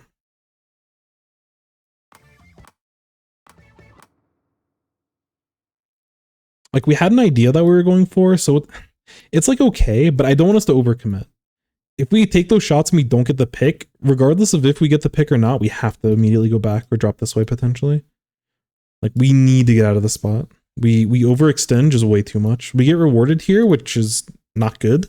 Like it's good that we did it mechanically, but we're getting rewarded for overextending, which is going to instill bad habits.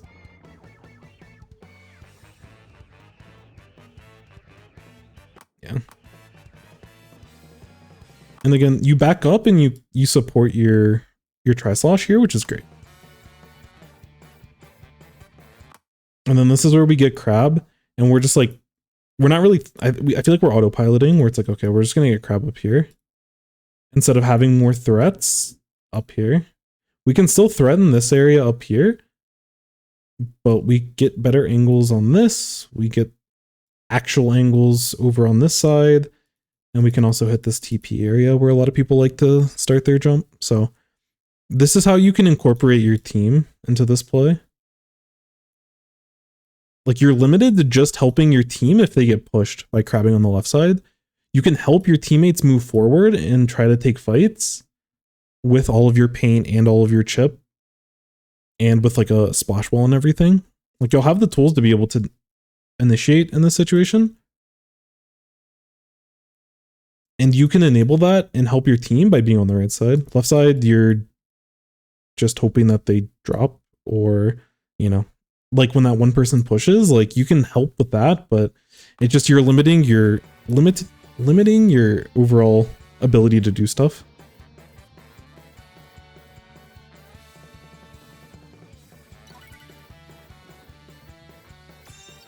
But your team is still able to get picks. And again, this is just another situation. Like a few seconds before this,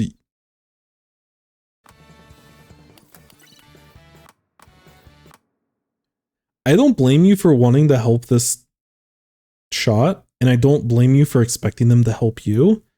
But one thing you do have to recognize, if someone's sitting in like a puddle like this, like if they're sitting in this puddle, context clue should kind of tell you that this person is committed to these people dropping. They're going to wait until someone drops on them. And this is the play they've kind of locked themselves into. So you can potentially help them, like you can get a burst bomb around them and allow them to move if they need to.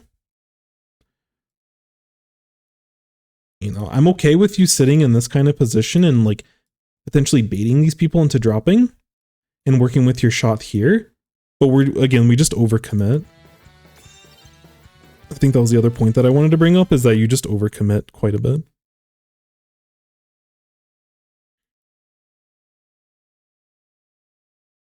And again, in this specific spot, I don't necessarily blame you, but like when you're playing over here before, like you're way too far forward when you're by yourself. Because instead of going for this play, you could have just painted to keep zone and to not have a penalty. Like your team was still in control. Triple backline in your series, oh no. And then this is how this whole type of play happens. I don't hate your jumping idea, but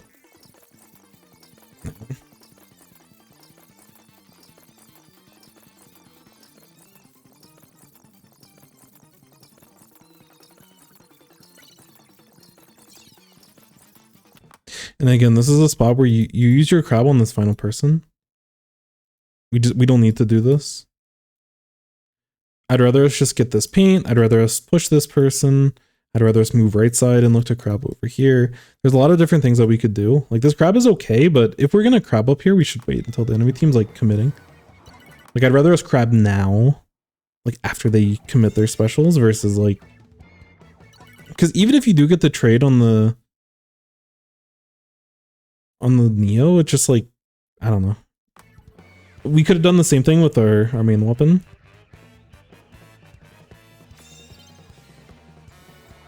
Man, these are more spots where we're like kind of overextending a little bit. We don't fully commit, so like this is fine. I'm okay with this poke because we're backing up after it doesn't work. Like whether it works or it doesn't, I don't want us to keep pushing toward it. It's like I think we are overcommitting slightly, but we're kind of poking out, and if we don't get it, like we're fishing for a play versus like overcommitting to a fight. This is overcommitting to a fight. We could poke at these people with bombs, we can cut their paint off like I was saying before, and force them to stay in this area. I'm okay with any of those ideas, but we can't like take fights without our teammates. And like just it very much throughout this entire game, our team has not been looking to help. I do see like, you know, their team's getting whaled, so it's like, oh, I want to help. But we should be able to see that there's no friendly paint around here. Our team is not trying to help us in this spot. Just poke at them, make them uncomfortable. Because if they get uncomfortable, if they get stuck, like if they get stuck back here, if they get stuck back here or something, like that's where fizzy bombs are really strong. We can get a lot of value from them getting stuck. Our 52 can get into position to get a wall down and slowly take away their space. Fizzy bombs do a great job of painting and doing damage and just being broken as a sub. And you also have your burst bombs as poke. So like we can just poke at them and just keep them in place versus having to like overcommit and take fights. A good fizzy bomb though, that's what I'm saying. And there's a lot of backboard for fizzy bombs to land on this map when people are pressured. Their backs are against the wall.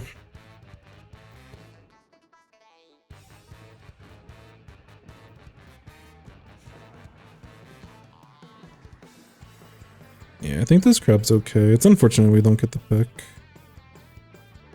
It's unfortunate that our teammates go down. I don't hate the way that we play this final play. Like we use our crab and situate ourselves in good positions.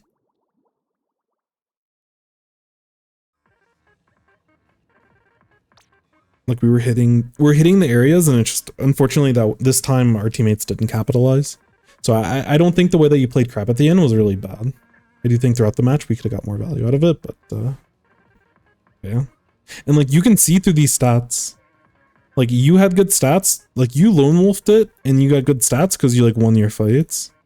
But if you don't win your fights, this could be a very different stat line. The other important thing is that your frontliners get starved because they don't have your help.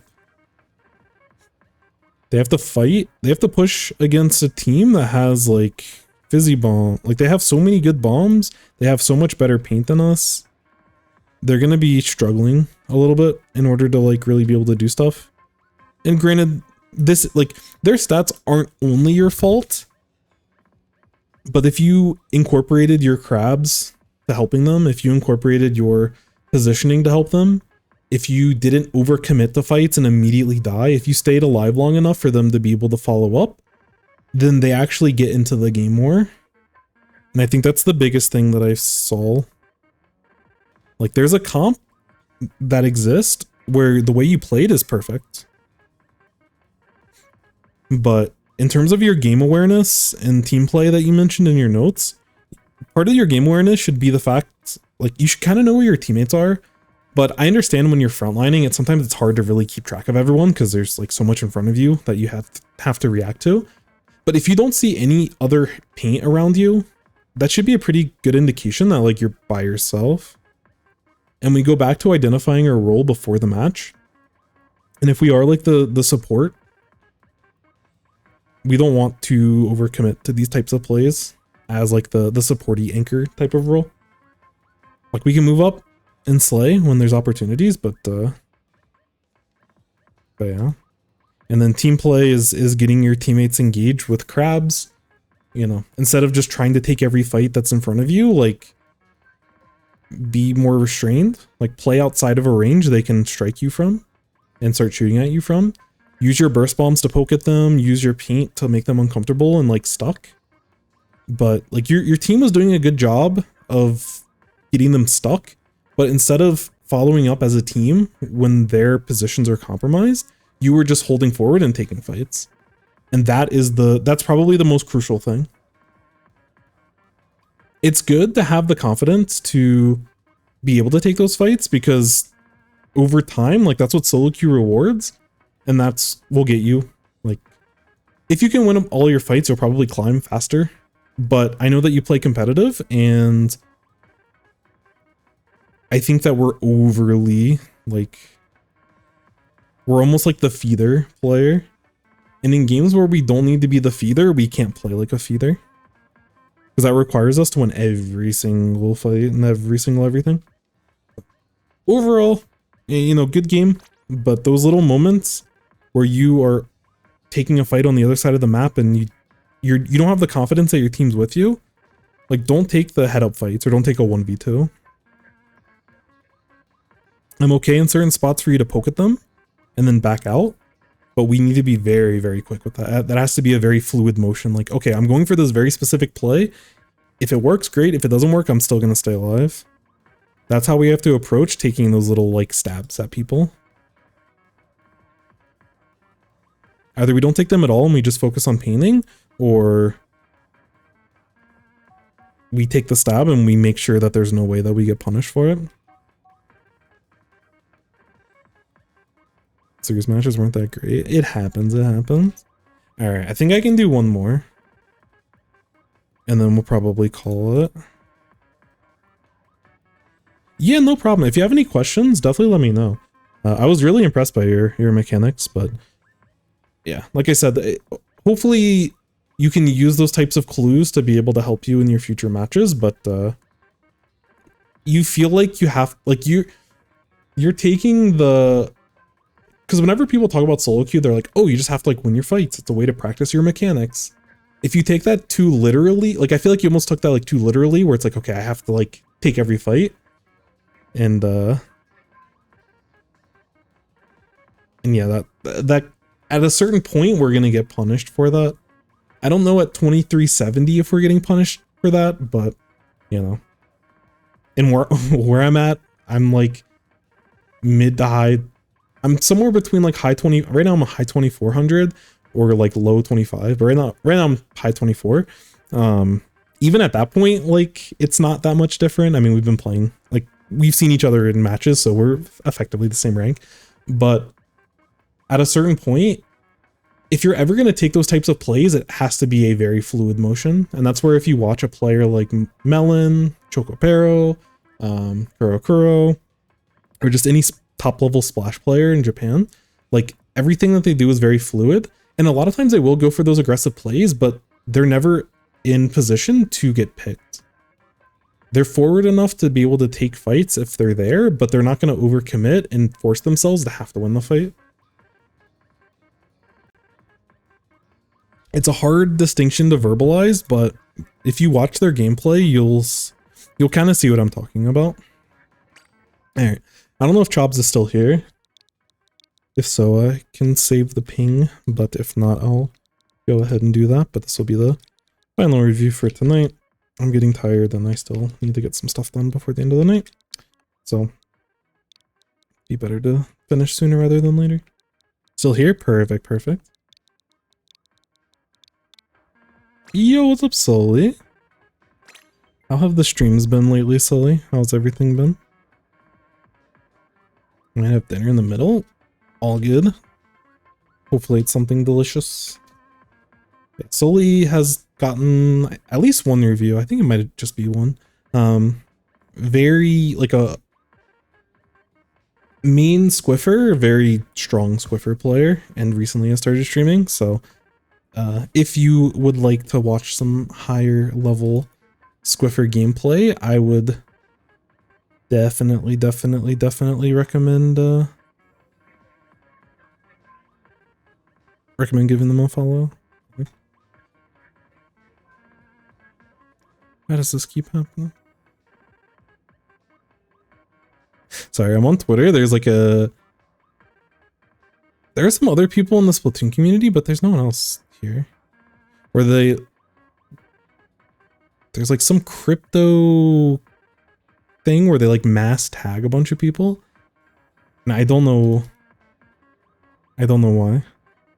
Anyways, that doesn't matter, but I saw it and I'm like, what is this? What did I do to trigger this? Oh, speaking of Squiffer. Oh yeah, I forgot you play Squiffer, Chubs. Not bad. Yeah, speaking of Squiffer.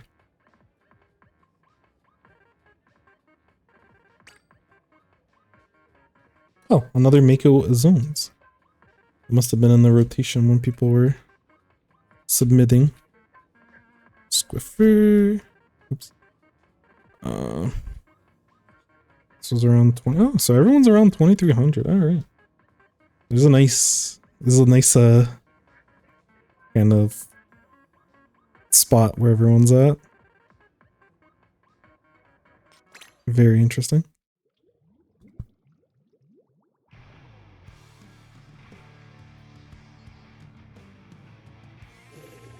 So we'll probably be playing around the stacks with Squiffer, but not 2300 in time. Like we probably can like be creative and jump off of I was the last submission by Twitch. Real. Yeah.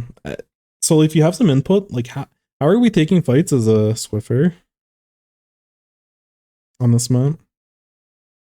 I feel like there's a lot of ledges and stuff that you can jump off of, and there's little bits of cover, and again, like all stack gives us opportunities. You have to be on the orange team. There's a lot of like little cover that we can poke out from. Do you do Stamper reviews? I do reviews for whatever. Some stuff I'm more well versed in than others, but for the most part, like a lot of comp stuff that I watch incorporates most weapons. So yeah, you're totally good. Very good to play aggro. Gotcha.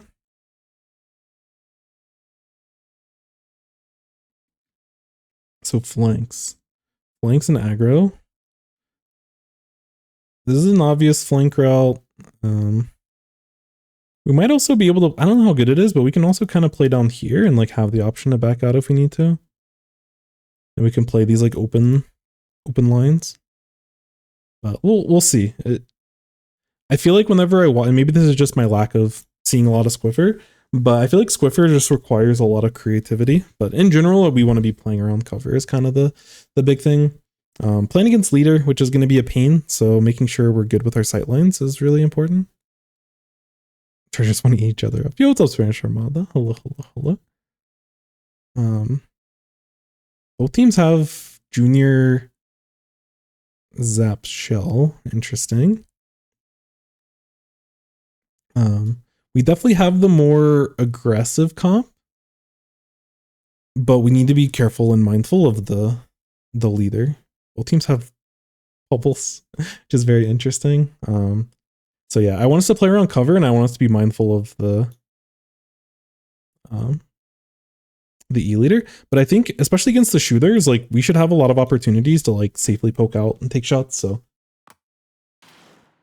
the sight lines and the spacing is going to be very important.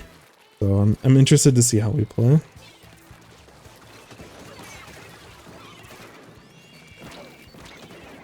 Okay, Chobs. Yeah, I'm perfect. Again, poking out of cover, take the shot, repossession. That general flow I really like. That's a little bit scary, hopping around like that. I wouldn't have thrown the point sensor as high as you did. I didn't know if it went through the bubble or if it hit the bubble, so. Okay, I thought that a little bit lower. Ooh. Perfect. I was gonna say point sensor would be good there, and you nailed it. This could be an opportunity for you to potentially take like a flank, I think.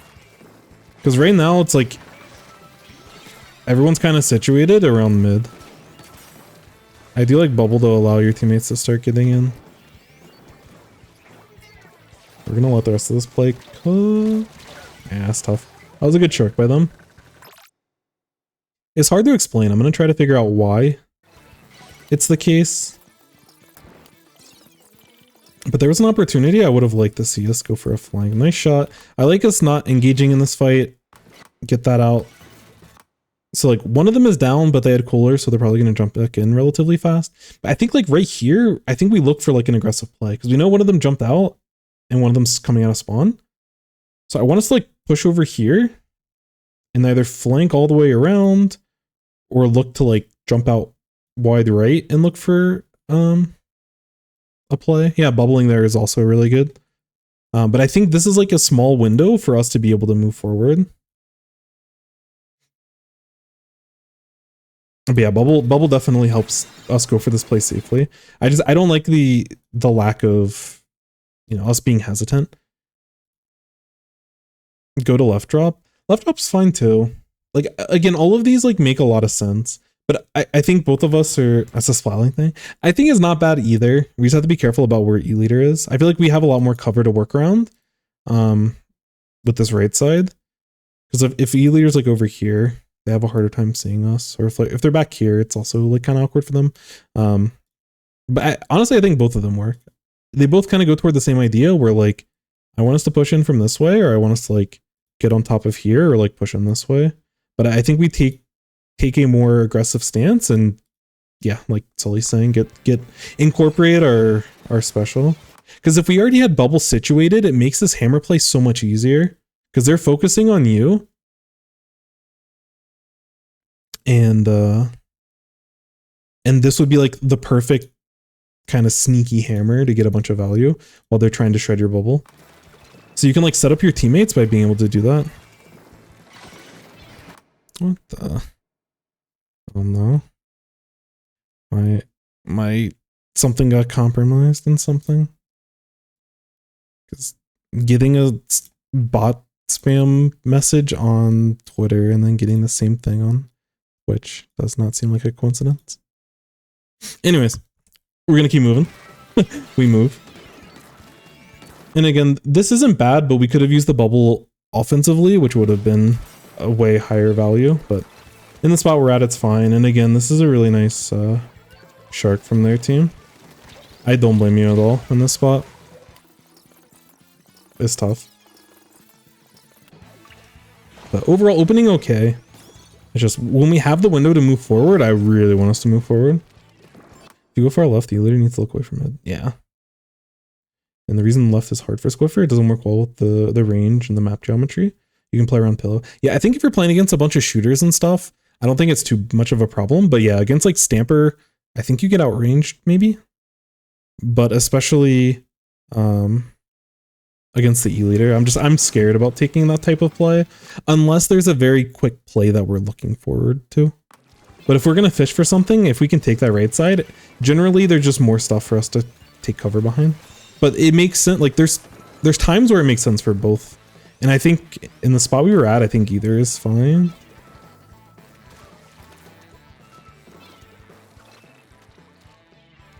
Again, I feel like we should be playing more aggressive here.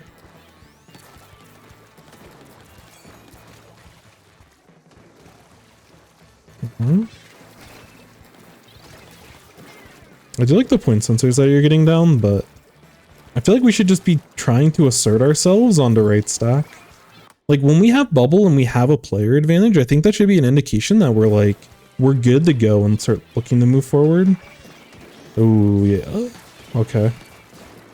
There's a chance we die to the leader there, but at least we try to cover ourselves with bubble.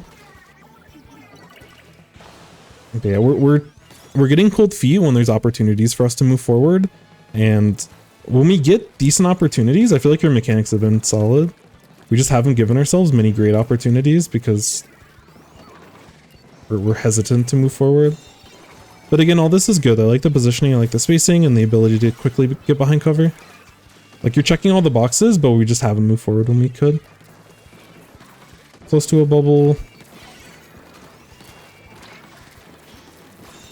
I wonder if we can. This might be too greedy, but I feel like in this situation we might even be able to, because we know that the leader dropped, I think. So we should. I almost want to take right stack with bubble, because we should be able to shred their bubble before. Yeah, like I don't know. This bubble's totally fine, but I almost want us to get a bubble up here so we get like this whole area. I want to be able to like, if anyone's in our crossfire, we have these nice shots like with high ground. And we don't have to worry about cover and stuff, and we have cover from bubble. But again, I'm just kind of spitballing as not a Squiffer player. But this is the third time that we could have potentially moved forward, and we're choosing not to. Nice play though. Yeah, again, I think we can go for the right flank in this situation. Because the problem is that no one on your team is taking the flank. And when you look at your comp, like, yes, Wiper can go for those plays, but they're probably not going to go for them until they have like hammer ready.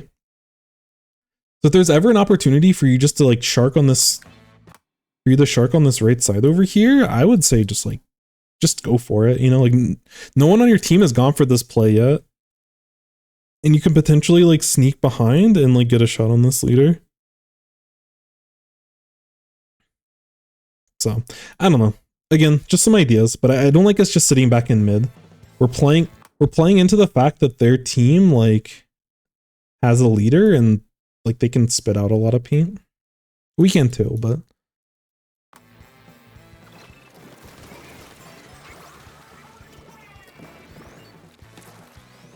like it almost feels like the rest of your team feels like they have to force because you're not taking opportunities to be aggressive when your team has the opportunity to move forward.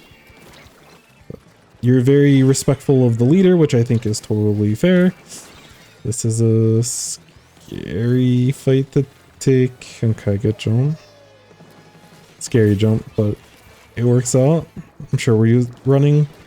Yeah, we're running stealth jump, so it's fine. That's tough.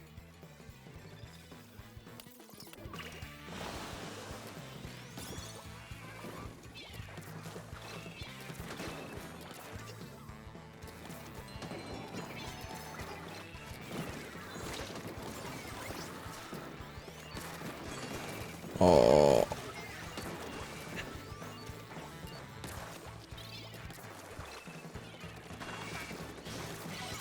Yeah, it's easier said than done because I'm not a Squiffer player, but some of those shots in Freezer, I feel like we just have to hit.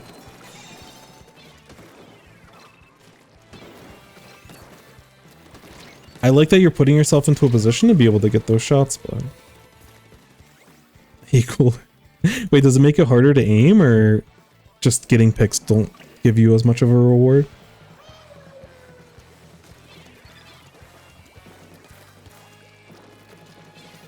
Yeah, I feel like we're playing the role of the Zap or the role of the Junior Nice. I spoke too soon. They move so weird. Oh, fighting against it? Yeah, no, it's bad. Even as a shooter player, it feels really bad. That was a really nice shot on the Zippy.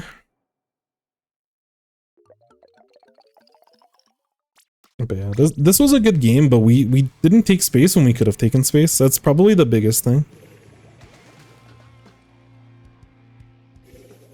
I feel like we have confidence.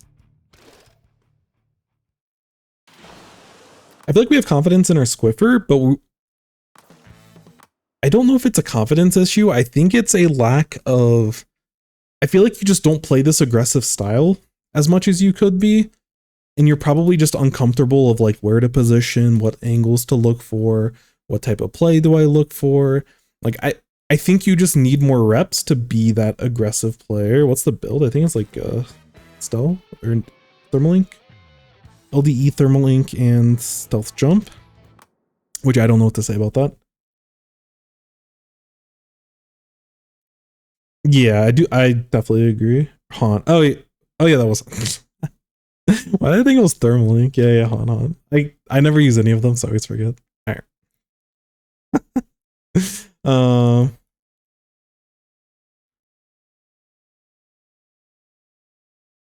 Move forward. Shoot.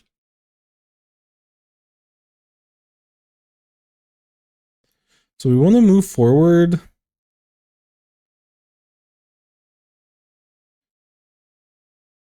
When we have numbers, and especially with your bubble, it allows you to take these very aggressive open angles that are very beneficial for Squiffer. If you could take, like if you could take them normally, you would, but you don't want to sit out in the open. But you can sit out in the open if you're protected by the bubble. JP build, gotcha. More offensive pressure, especially on stack. Don't be afraid to try the flank. Yeah, exactly. Like we're lacking creativity. Like very severely lacking creativity. And I feel like in order to get the most value out of Squiffer, we need to be creative. And I don't think that you're not capable of it. Because you hit some really nice shots throughout the match. Some really, really nice shots. So I think it would complement what you're trying to accomplish and what you're capable of mechanically, but we need to put ourselves in better positions. Because the other thing about taking their stacks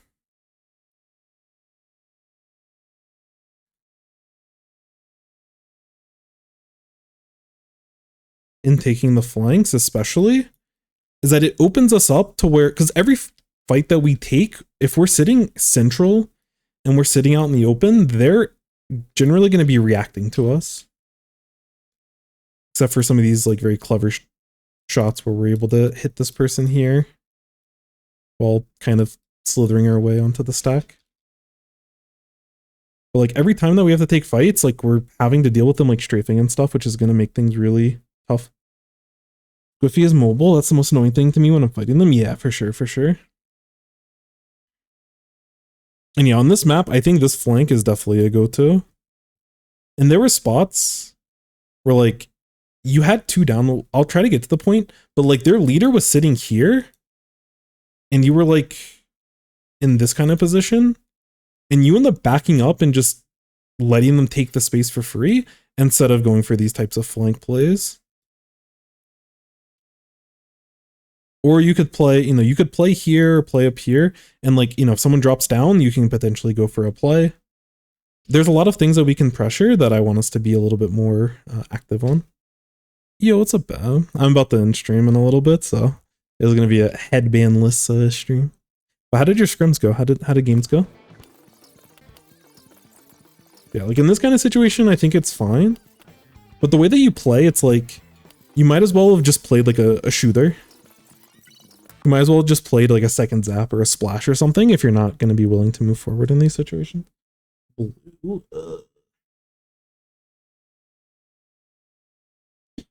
going to get the blue. They went. Blue. I need to wash the light blue, so we're getting blue. If you have any replay codes, I'd be interested. Yeah. Like you did a really good job of playing Squiffer safely. Like you're positioning, poking out of cover, respecting the leader. Like you didn't leave too many open opportunities. But we just didn't capitalize on the aggressive plays when we could have. Like again, really nice pick. But like this type of spot, when they back out, your team has control. Like this is where you want to start attacking this side or attack up here. Like these types of opportunities, we have to know that we should just be like moving forward. Because our junior tries to take a fight, which we don't want our junior taking fights. If anyone on the team's taking fights, it's either us or the wiper.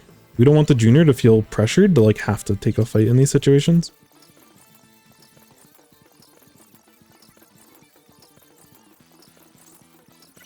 I think there were like 3 spots. This is unfortunate. I wouldn't think too hard. That was a really nice shark on their part.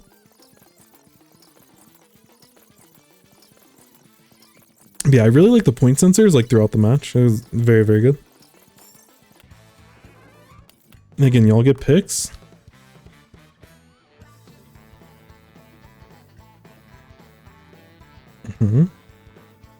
Yeah, like we're backing up. We just got this pick. We have our teammate positioned to fight. We have this area under control. We're close to our special. We need to be looking to move forward. I understand maybe wanting to help this teammate, but I would assume that our backline shooters can deal with this stuff together. If there's a spot for you to move forward, we want you to be able to move forward. Because yeah, you can see that they took care of this by themselves. They didn't need you.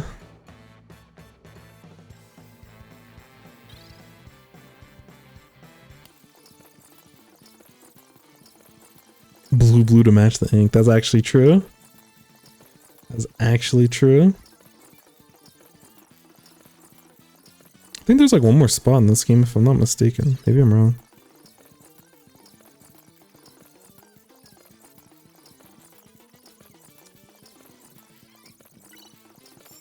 Yo, what's up, Breeze? Hello. How you doing, my friend?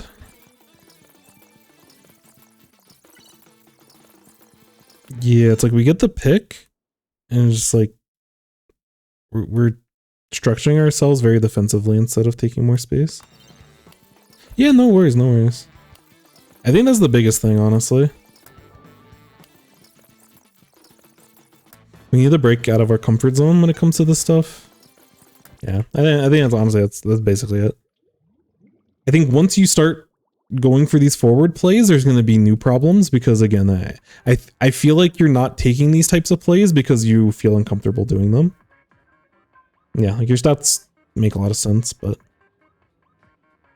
you know.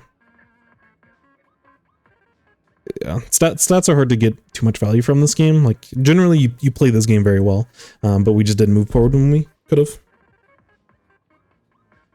Yeah, overall really nice stuff, but yeah, look for those opportunities to move forward. And I always say it, but when you're trying to switch up your playstyle, it's gonna get worse before it gets better. And you just like, that's just a uncomfortable part of improving that you just have. Like you have to trust that playing the more aggressive style and looking for those flanks. This is where I'm at with my splash currently. Or if I play Zap in certain spots. It's like, there's times where I know I need to move forward and I'm just like not committing to it. And like, I struggle because of it. And it feels bad because it's like, if I'm trying to win, if I'm trying to grind and rank up, it's like, oh man, like I just want to paint and not worry about it. But you have to like let that stuff go. And it goes back to what I was saying at the very top of the stream, where you can't get into this, if you get into this mentality of like trying to min-max wins instead of min-maxing your decisions, you're gonna really negatively influence the way that you play the game. And in a lot of cases, you're gonna be playing a little bit too safe. Winning 5 games in almost every series. Nice. Congrats. Close to A+. We love to see it. That's awesome. But yeah, overall Chop's very, very good. But again, try to take those very aggressive plays. I would love to see another replay of you being that, like when your team has numbers advantages, you starting to look forward, you know, look to take space aggressively and like get that bubble down, like on a right stack or like in the face of the enemy. This is your peak. Yeah, no, you're fine. I could definitely feel like a lack of comfort of why you're not making these plays. But yeah, we just have to kind of commit to it. It's so silly. Yeah, that's me making my own email. That's what happens when I don't know how to find people to commission for emotes. You get me putting a frowny face in paint. But yeah, thank you again for the replay. I'm very, very interested in seeing another replay from you, Chubbs. So it doesn't have to be soon. It can be, you know, in a couple weeks. It can be in a couple months, you know, whenever you're comfortable. But definitely give yourself some time. Understand you're going to feed and miss a bunch of shots and you're going to feel bad. But thank you, Reese. Thank you. But we have to think about the bigger picture. We're going to cap our potential if we don't look to break out of our shell. And I'm also projecting my own issues onto you when I say this in the way that I play Splash. So we're both going to be working on it together. Play some QR Squiffy. Let's go. Do you want more emotes? I think so. I need to save up a little bit though. I can't like if I'm getting emotes, like I definitely would want to commission them and like pay for them, but I don't necessarily have the money now. But over the next couple of weeks, couple of months, probably like a month and a half or so, I'm not trying to get like 1 million of them done, but I'd like to have a few more. The frowny face is only funny when there's actual like good emotes, you know? I love the love emote, but we need some more. We need some cozy emotes. We need a bunch of other stuff. Yeah, I do need to go over the SAC stuff. I've been a little bit swamped, but yeah, I think we can go over. I do not want to go over SAC. I'm dreading it, but I do need to. I specifically need to go back to both Sweet Tooth sets that we played. I need to, like, my problem is whenever I have to play against double like mid-range stuff, like our comps currently, like we don't have good mid-range to take fights against other mid-range weapons. Like we usually have like a backline which can handle it, but I need to play differently. Like I'm trying to move up and take more shorter range fights and expecting a mid-range option to be there, and there just isn't, so I get spaced out. Because both times we played Sweet Tooth, I got torched by the fucking wiper. It wasn't even the good wiper. Or the not good wiper. The not good fighter wiper is what I should say. What are my powers? An anti-sharking guide? I'm just 10 hours of a picture of Annihilator. These are my powers currently. I'd like to be able to grind a little bit more before I'm not happy with these powers. I'm okay with this one, but I pushed past 27 in the Tentatek division, the Western division, but I'm in Takaroka right now, and I want to get these numbers up. I'm going to be doing more... Once I figure out the format, I'm still doing a ton of reviews. I love them. They bring me joy.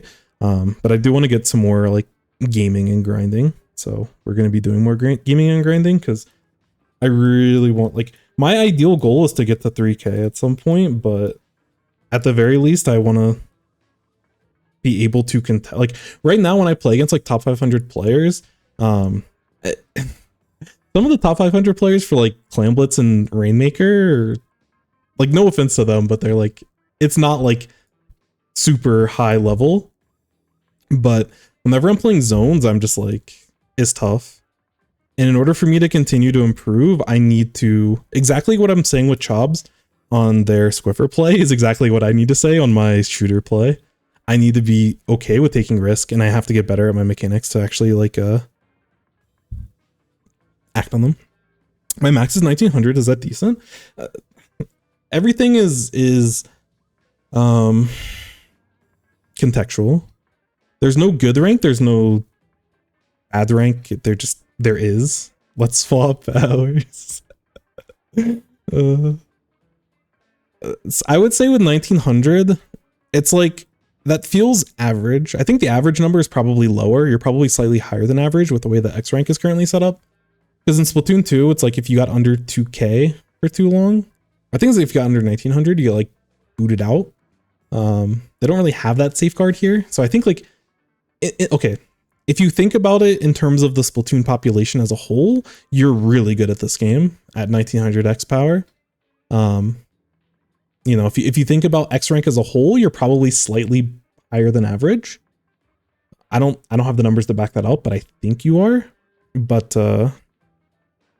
yeah, it's always just, you want to be a better version of your previous self. So if you're at 1900, if you're at 2300, if you're at 2700, you know, what is keeping you from being able to be consistent enough to continue grinding?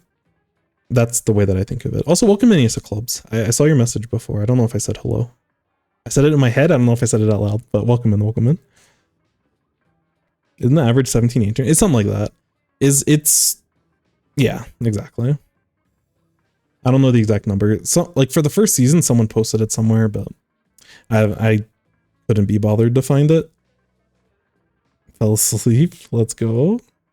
How are you typing this message? So yeah, X rank is just like, it's your own personal battle against yourself. It really is. Like, you should look at your X power as like playing like golf or something, where you're like, you're trying to improve, or bowling, where you're trying to improve your own score. Like, yes, there are other people to compete against while you're improving yourself. And like those games are like solo games versus Splatoon's like a team game. But at the end of the day, the only consistent variable whenever you play solo queue is yourself. Your teammates are going to throw. You are going to lose games because of your teammates. But that's not like the majority of everything. And it's definitely not the reason why anyone is stuck at whatever rank that they're at. So that's kind of the main thing. Woke up because of a nightmare. Those are the worst. You like wake up, your heart's racing, and Back when I was a kid, I had like these reoccurring nightmares, and I had to like stay up. If I went to bed too fast after waking up from a nightmare, I would get thrown back into the same nightmare. It was awful. Because there was like this older woman that was like the antagonist of my dreams, like growing up as a small child. It was a I don't even know. I don't know how to break down dreams or anything, but I know how you feel. Oh, do you both, Izzy?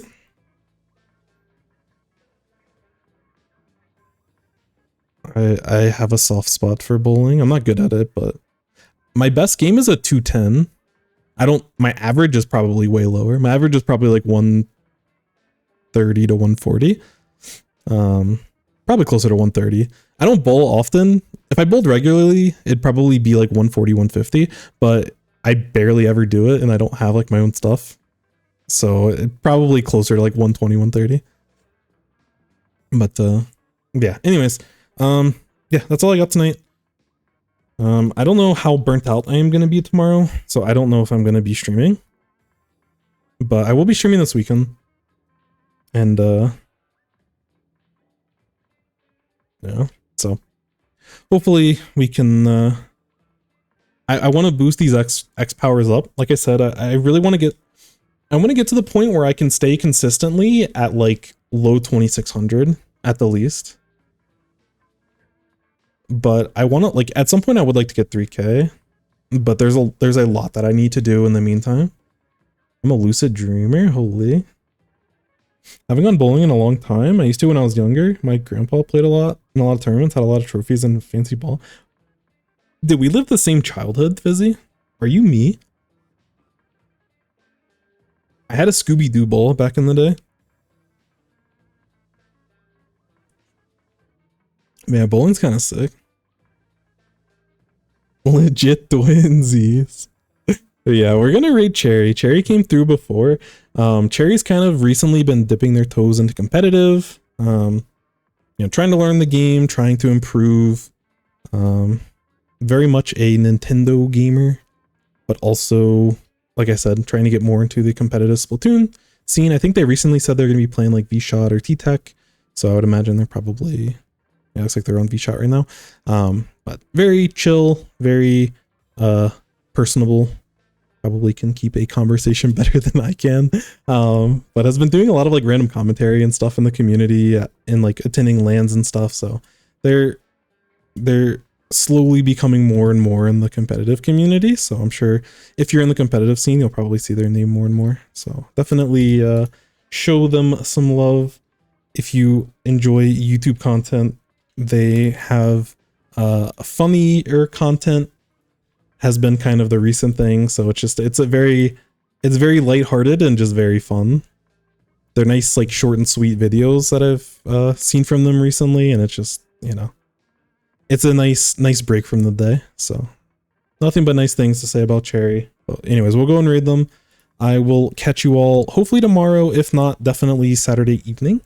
I want to get a lot of streams in, but again, I'm currently balancing a lot of stuff and I'm just trying to, you know, there's so much structure I have to the paint guide and I need to start getting stuff down to paper or down to recording. So I have a lot of aspirations and I just don't have the schedule or routine currently to be able to handle it all, but we're looking to get stuff figured out. But take care, everyone. Have a good night. Drink water. Stay hydrated. We've almost made it to the weekend. Enjoy yourself. Be kind to others. Be a positive influence on twitter.com. Don't be annoying. And yeah, I'll catch y'all soon. Stay fresh, Reese. Stay fresh. Alright, where's the raid button? Probably gonna auto do it at some point. And that is it. We will end the stream here. Yeah, thank you everyone. And if anyone watches this in the VOD, you're a wonderful person. So thank you. Much appreciated.